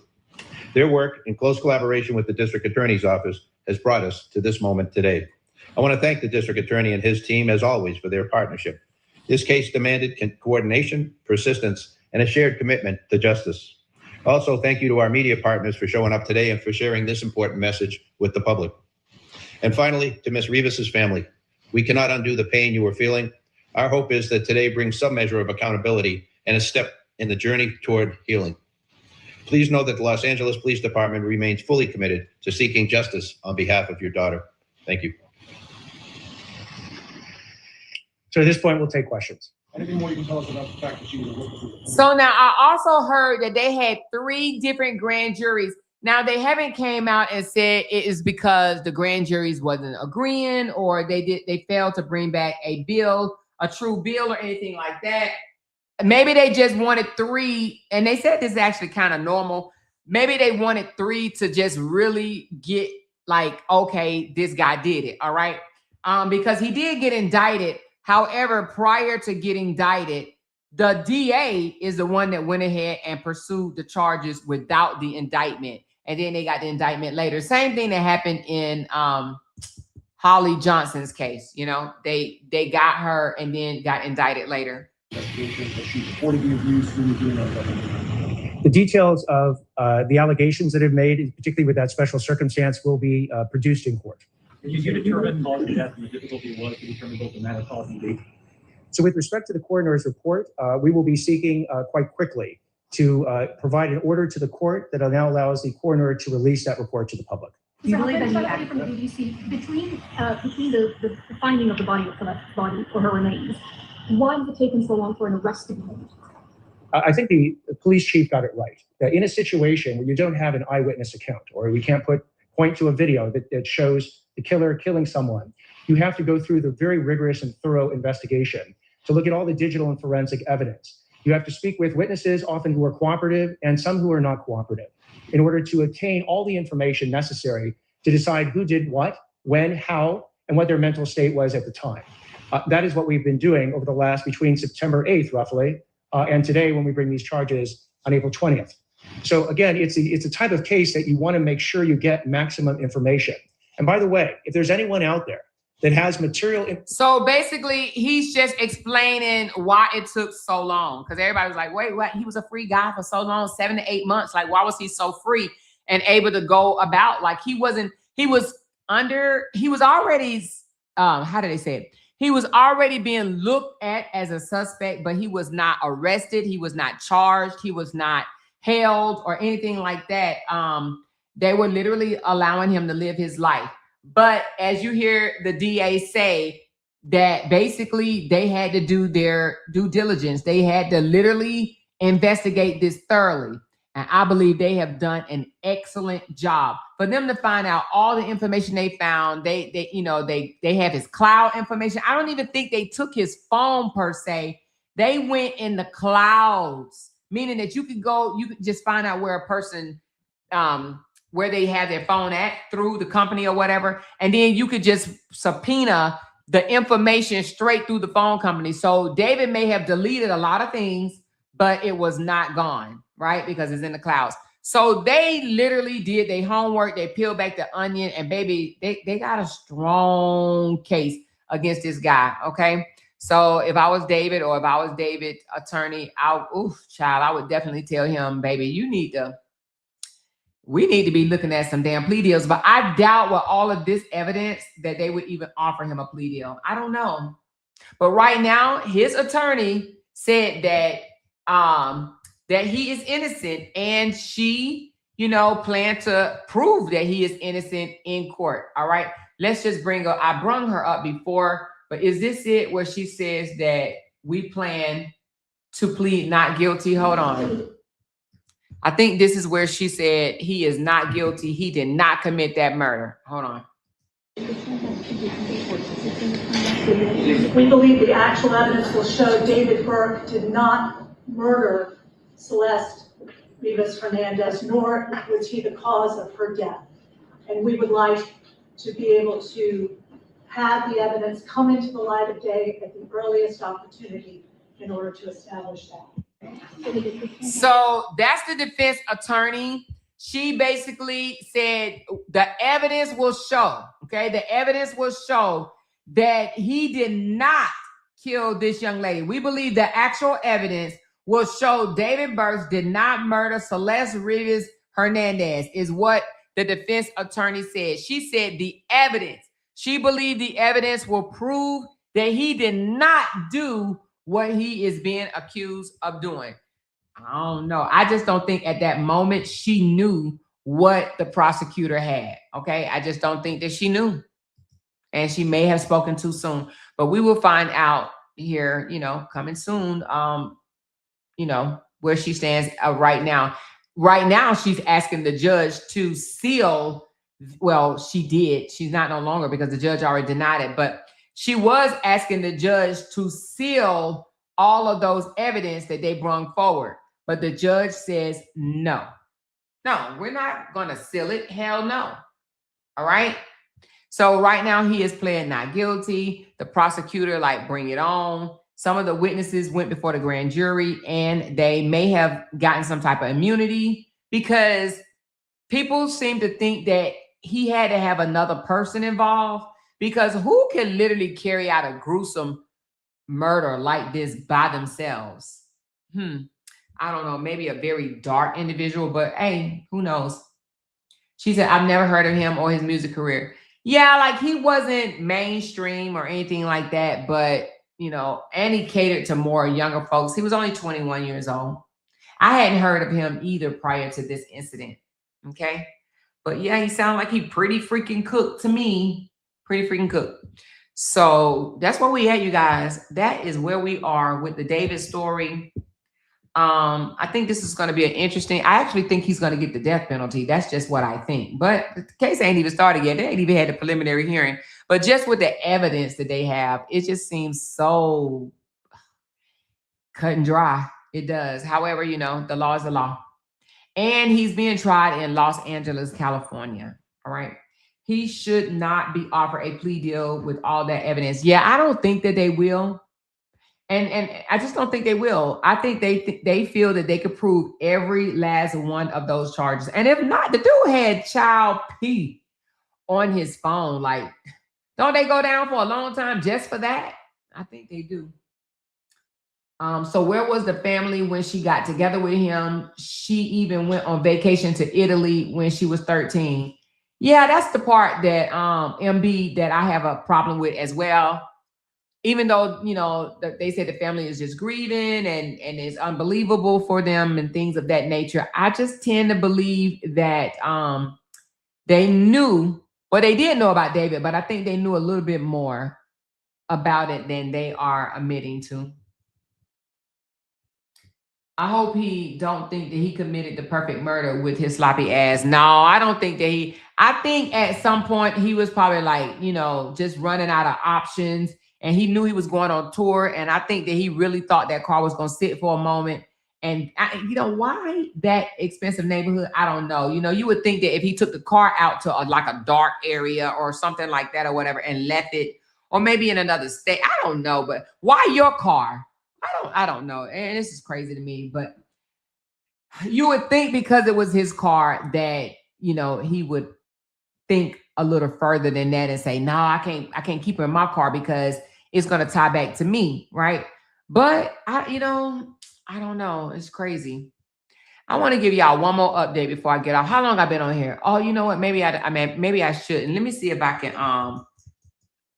Let me just see right quick. I just want y'all to hear this one thing. Y'all know that story, the double murder in Ohio. Michael McKee, the one that drove from Illinois to unalive the dentist and his ex-wife of like 9 years. Like he hadn't been with this person for 9 years. Y'all, the biggest or the craziest thing I found out about this, and I kind of wanted to get the recording, but I don't see it right now. Maybe maybe I am putting in the wrong thing. But y'all, this is the scariest shit ever that I'm about to tell y'all. And that is, okay, let's see if this is it right here. This might be it, but hold on.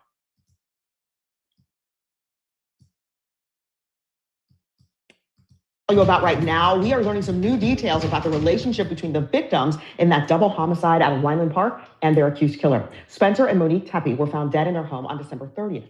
Just a half hour ago, 10 TV received an affidavit from the Franklin County Municipal Court, and it claims multiple friends and family members of the Tepes told detectives that Monique's ex-husband, Michael McKee, was abusive and had threatened her life multiple times.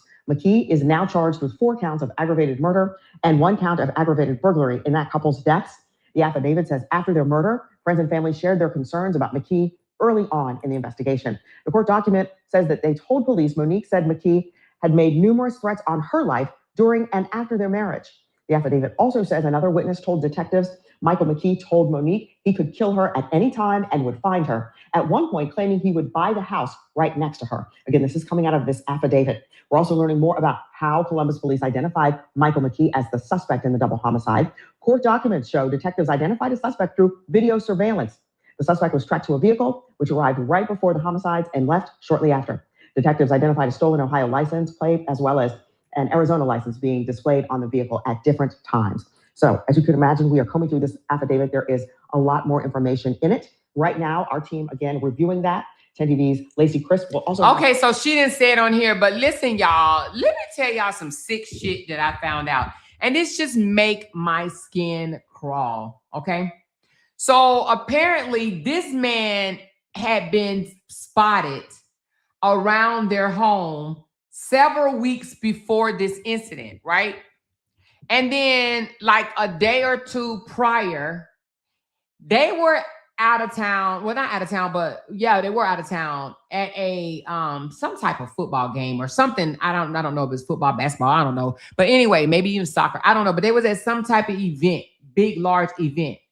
When she got a like ding on her phone saying that her cameras was going off around her home, she looked down at her camera, and who does she see around her house?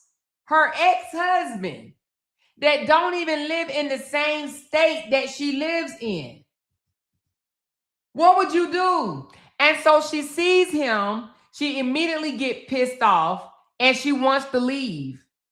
Y'all, they are alleging that this man climbed through the window of her basement, okay? In Ohio, they have the type of basements. They got like this little small window, and they have the basement. It's like an underground basement where you have to walk up the stairs to the main area of the home. So apparently he broke in through the basement and changed the locks on their door to where, well, not changed the locks, but somehow, I don't know if he changed the locks or he got the key or however, but he was able to go through their window and get access to their home. So on the day in question of him doing the unaliving, he walked through the front door while they were sleeping and walked out the front door after he unalived both of them. That's why they were not able to find any breaking and entering, because he had already came through the window days prior down in the basement. This joker literally gained access to their home and came back on a different day to carry out, well, this is all alleged, okay? This is all alleged. He gained access to their home and came back days later to carry out his plan, his plot. He drove all the way from Illinois to unalive this couple. They said he unalived, he already pum the man, which was a dentist, several times, but he did the ex-wife more than that. They said he popped her even more times. Like, you know, he had so much resentment. This is the couple that he unalived. This is his ex-wife. They were divorced for 9 years. You would think after 9 years, a mofo would move on. That's why things scare me, like in the Brianna case or the Justin case or whatever. They may not seem to be as resentful as this guy was, but this just shows that some of these people never get over their ex. This is sick to me. After 9 years, I'm sure you didn't have multiple women or whatever the case may be, you know, but he was not able to let go. 9 years. 9 years. So anyway, I mean, that type of stuff scares me, not for myself, because I don't have to deal with this, but for other people. Other people, because you think after so many years, like, okay, yeah, we done. We heal. Things are over.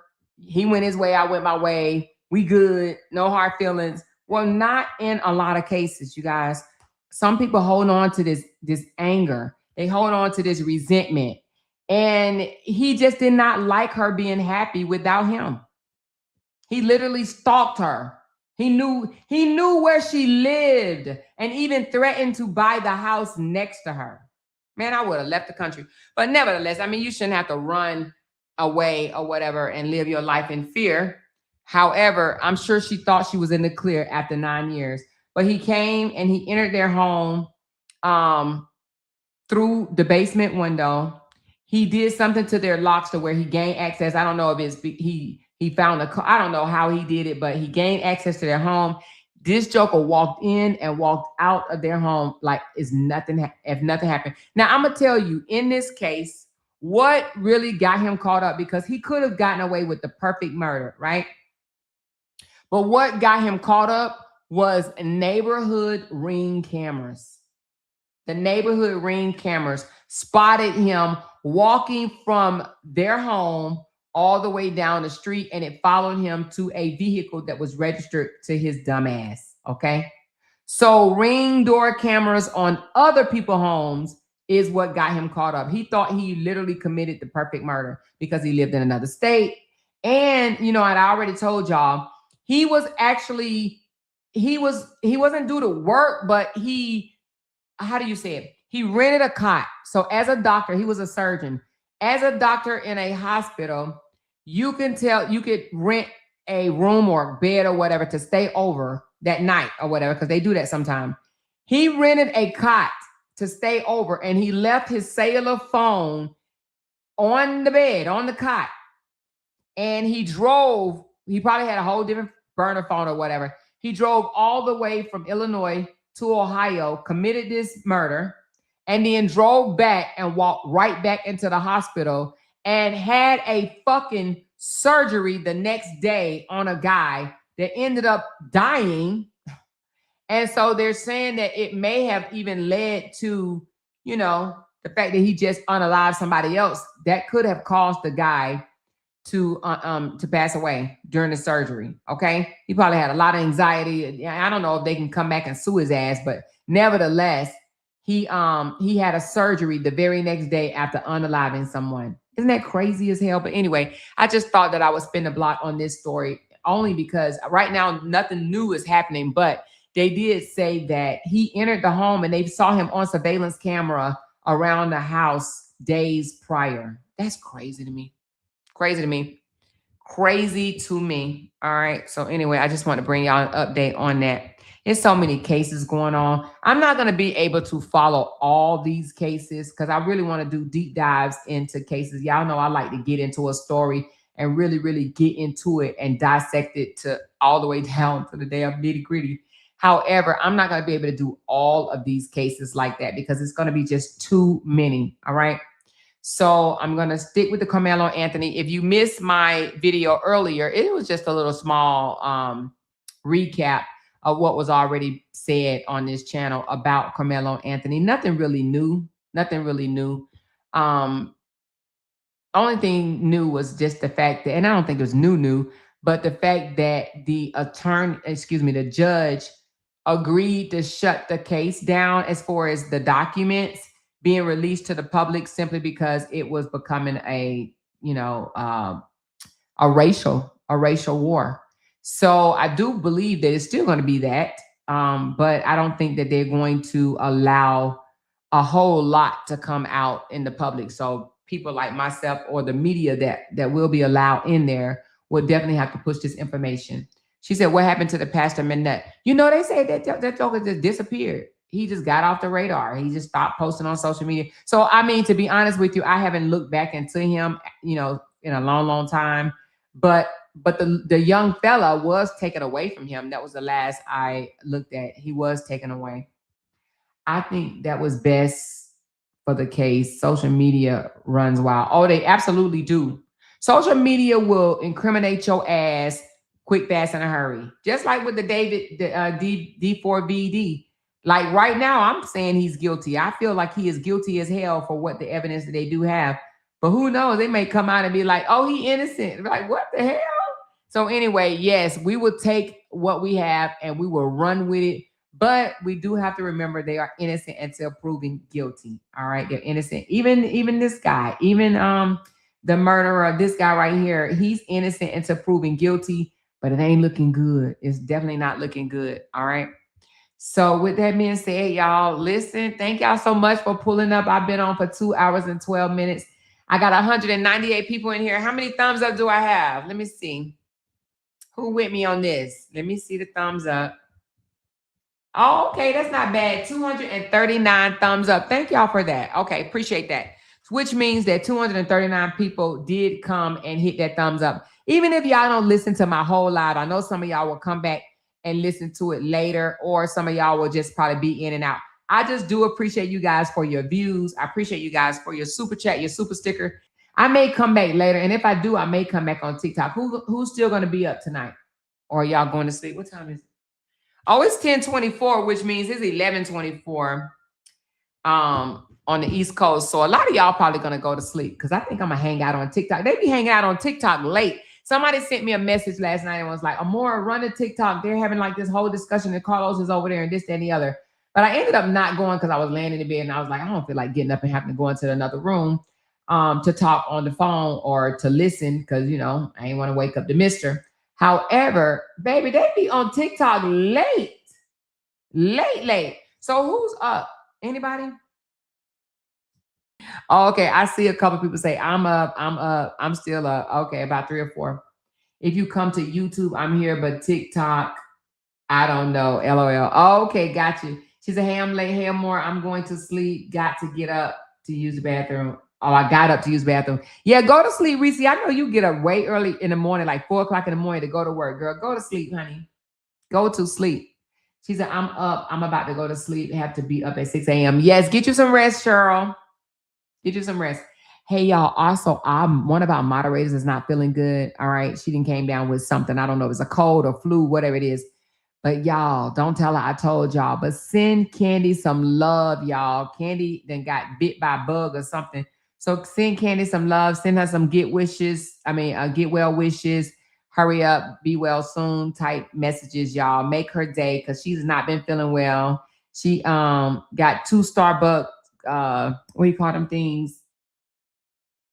Medicine balls today or whatever. And she's still not feeling well. So if you want to do something for her, you can. I'll get her Cash App and put it up tomorrow because I don't even know it right now. Unless somebody else know it, they could drop it. But however, she's not feeling well. So even a message of, hey, get well soon or whatever. She has a YouTube channel. Y'all can also go up under her wall and say, hey, get well soon, whatever the case may be. But she's not feeling good right now, y'all. So that's why y'all probably haven't seen her today or yesterday because she's just under the weather. And Texas have been a little breezy. I don't know. I went outside today because I like to sit outside sometime by the pool. And the sun wasn't beaming like it normally is, you know? So it was kind of a little breezy today. I don't know what's going on with this weather. It's May now, so I don't know. But I ain't going to complain because it's going to be hot as hell later, okay? She said, away from my phone listening. Oh, okay, no worries. But yeah, so anyway, just get well soon to our girl, Candy. All right? So anyway, y'all, I'm about to fold. I do appreciate those. I appreciate all y'all for being here. And I appreciate those that sprinkle some little love on this live stream. So thank y'all so very much. She said, I love it here. Thank you so much for your 18 months, Cheryl. Appreciate you. Then Cheryl threw me some love. She said, let's support her more on this live. Thank you. Thank you so much, The Real MF. And she's one of the ones that met with Kora, y'all. She met with Kora as well. They was VIP in there, baby. They was in there. Her and Reese Cup was definitely in the house, okay? Thank you, Binky Bink. Appreciate your love, your generosity. I appreciate you, honey. Thank you for the 26 months. Lisa showing off 26 months. That's probably why he did that to her. Then it's so sad. And then we got Vanessa, another one of our lovely moderators. She said, hey, LTs, let's show love for Amore, and the content is better than Netflix. Aw, thank you, Vanessa. I appreciate you. And then y'all know Big Sis always, she said, let's go, let's go. Thank you so much, Big Sis. Miss Pamela, thank you so much for your generosity. Appreciate you. Thank you, Sonia C, for 32 months. She's showing off. Day supporter, love you, stay focused. Thank you so much, Sonia. I appreciate you. And then she turned around and threw some more love. Thank you, Sonia C. Appreciate you so very much. Listen, we're about to jump off. Again, I may come back later. She said, Amora, did you hear about those people that are sick on that ship? A few of them died. Hell no, girl. But what ship is it so I know to stay a hell away from it? Ooh, Lord. No, I have not heard about anybody getting sick from a cruise ship. What is it? Another strain of COVID or something? Oh, Lord, please. Child, we can't take no more of that, honey. We cannot take no more of that, okay? She said, did you ever do an update on the Hertz twin? Not more than what I did do an update, but it was, you know, people were saying, oh, he got arrested, he got arrested. No, I didn't see where he got arrested. I just saw where he was, he got a restraining order against him. So no, but I'll look into that and find out what's the latest and the greatest, okay? But for right now, you know, he's not a priority, to be honest with you. Okay, he's not a priority. She said, wait, so are we going to TikTok? I don't know. Not right now. We're not going to TikTok just this moment. Y'all know when I get off, I have to rest my voice and just chill for a minute. And then I may come back later. Then again, I may not. I can't make that promise, you know, but I may come back later and oh yeah, well, you know what? It's too late to drop it now. A lot of you guys probably sleep. But I be forgetting to drop the link to the, let me see, where is that? I be forgetting to drop the link to the appreciation. I know a lot of y'all be in my inbox asking me for this link. And I be saying, I'm going to drop it during the live stream. I'm going to drop it during the live stream. And then I forget. I'll drop it tomorrow. It's too late to drop it now. I'll drop it tomorrow. I'll drop the link tomorrow. Moderators, if you can remind me, I think I only have one moderator in here right now, and that's Cheryl. But if you guys can remind me to drop the link for the appreciation, I have way more people participating this month than last month. Well, this early, should I say, this early. They're participating really early this month, okay? She said, does TikTok have a notification when you go live like YouTube? They do, and you know what, Petty Ready? I literally just turned it on today. Now, I had it to where only people that was following me or I was following was getting the notifications. But I literally just turned it on to where now you don't even have to be following me to get the notification to see that I am live. She said, oh my God, yes, that cruise. I seen that on TikTok. Let me find out what y'all talking about. Hold on. 3 people are dead and at least 3 more are sick after a suspected outbreak of hantavirus on board a cruise ship. New video this morning shows the ocean-wide expedition MV Hondias anchored in Cape Verde, Africa, where it's waiting for help. The Dutch cruise ship was on a weeks-long polar cruise from Argentina to Antarctica and St. Helena. The 170 passengers and 71 crew members on board are not being allowed to disembark. 2 symptomatic crew members have received urgent treatment, and 1 passenger is in intensive care. Hantavirus can cause a deadly respiratory illness called hantavirus pulmonary syndrome, which killed actor Gene Hackman and his wife Betsy Arakawa last year. It typically spreads through contact with rodent droppings, though one rare type can spread from person to person. All right, so it looks like 3 people has passed away on a hantavirus outbreak on a cruise ship. It is international. Not saying that they don't matter or anything like that, because anything, you know, it does matter. But they're stuck out on a ship, 175 passengers, and they are probably not wanting to bring them in because they would spread it. They would take it from this ship to land, and it may spread even worse. So they're going to make sure that they try to get it under control before they come back in. But yeah, I would definitely not want to be on a ship that is dealing with that. I'll probably stay in my room and not come out and order food and spray some shit down or whatever the case may be. But nevertheless, they're trying to keep it at bay. But it does look like 3 people have been on a lot, you know, dead, and that more people are sick on this cruise ship, which means that they're probably not going to just come back right away. But it was a cruise ship going from Argentina to the Antarctica. Wow, that's crazy. And now it was supposed to be what, 7-night? 7-night cruise. Yeah, and they are still out there in the middle of the ocean. That's crazy. That's crazy. Yeah, no, it's kind of scary as well. Big Sis says, set your damn goals. Set your goals, damn. Damn, set your goals, damn. I will start back tomorrow, but thank you, Big Sis. I appreciate you. She said, I wouldn't be getting on a cruise boat. No, thank you. Oh, don't let things like this scare you. Please don't. You know, you can get sick for going to the mall. You can get sick from your own house. You can get sick from delivery to your home. Anything, you know, you can't live your life like that. You just cannot. Don't do that. Don't do that. Don't do that. Or you would be a hermit. You don't want to do that. Shit happens. You know what I mean? Shit happens. So prayers goes out to those folks that are on this cruise ship. But no, I hadn't heard about it at all. So I had not heard about it. But y'all definitely be getting to the news, baby. Y'all hear me? Y'all be getting to the news. I don't blame y'all, though. I don't blame y'all. I'm trying to see, is there anything else that I need to go over before I get off? I don't think so. But did y'all see Kora's flyaway dress in Jamaica? Lots of people love taking these type of photos, but this was beautiful. Do y'all see this? Kora is definitely living her life. Now, this is what you call a soft life. I don't know what any of that other stuff is, but this is definitely what you call a soft life. Every other week, that she does not have her kids. She is taking flights, baby. She is getting stamped and she is having a ball. She's somewhere, whether she's taking stamps or she's taking flight. But Kora is definitely living the soft life. This is what you call a soft life right here. This is the real definition of a soft life. Okay, she's loved by many. She's not on here acting a belligerent fool. She's not dragging nobody or anything like that. Look at that. That's nothing but sheer peace, soft life. Look at that. Beautiful, beautiful, beautiful, beautiful, beautiful. That's so beautiful. And I'm sure Jamaica loved that because she wrapped her entire body in the Jamaican color of their flag color. So that is so beautiful. I didn't even know that you could do that in Jamaica. I did not know that. So anyway, and it may have been something they just did just for her. Who knows? But this is absolutely beautiful. They do it in Greece and a few other international countries, but I didn't know that they did it in the Caribbeans. Okay.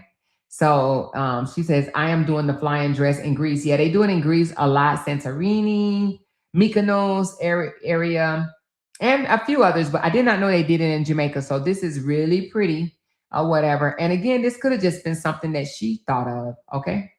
But she said, if it is you, if it is me. I don't know, that's supposed to be a song that she did and whatnot, but that's absolutely gorgeous. Soft life, soft life, soft life. Anyway, but let's hop off of here and yeah, y'all get y'all some rest. For those that's going to be up, I may come back. I cannot promise you. I do supposed to be recording a class, so I got to figure out how we're going to do that. So, but you know, she said Jamaica has been doing flying dresses for years. Oh, have they? I've never seen it. I've been in Jamaica several times and I've never seen it. She said, I used to say I ain't getting on the plane, but I have. LOL. Yeah. We be saying, I ain't gonna never do this. I ain't gonna never do that. I ain't gonna never do this. And then we find ourselves doing it. Yeah. We got to get over our fear. She said, I'm going Friday. You going to Jamaica Friday? Or you going on a cruise ship Friday? Let me know. A cruise ship or Jamaica? Which one are you doing on Friday? Which one? But, you know, I will say that Kora is definitely living her life. I mean, you cannot, you know, and I know this right here probably burns up people, like literally burn. Yeah, let's look at these photos right quick. But I know this has to burn the haters up. They hate looking at things like this. Look, there's one photo of Kora. Here's another. Look at that. That's just gorgeous. Here's another. Here's another. Then another. She's sitting down. Another one. Another one. Oh, I think it might be recycling. Let me see. Is it? Yeah, I think it's recycling. But nevertheless, she took quite a few photos in Jamaica in the flying dress. And yeah, this definitely will burn up someone that do not like her, because they're like, why does she have so much peace? We do not like the fact that she has so much peace. She's smiling and she appears to be doing well. They do not like that type. They want to stick with, she's not going to be nothing more than a social media influencer. She's not going to be nothing more than that. No one watches her. No one likes her. She really doesn't have the supporters that she thinks she has. You know, just haterade type shit. But nevertheless, y'all, I love y'all. I'm about to get off here and I am going to, I don't know, 10:40. I'll let y'all know if I'm coming back. Y'all hit that thumbs up on the way out. I love y'all. Thank y'all so very much. Bye now. Because they can't make $1 without mentioning down one of our names. Yay! She kept talking about that family. Hoes over there. She kept talking about that family. She kept talking about that family. She kept talking about that family. She kept talking about that family. That family. She kept talking about that family. Talking about that family. These motherfuckers don't be wanting to listen on them. Because they can't make $1 without mentioning down one of our names.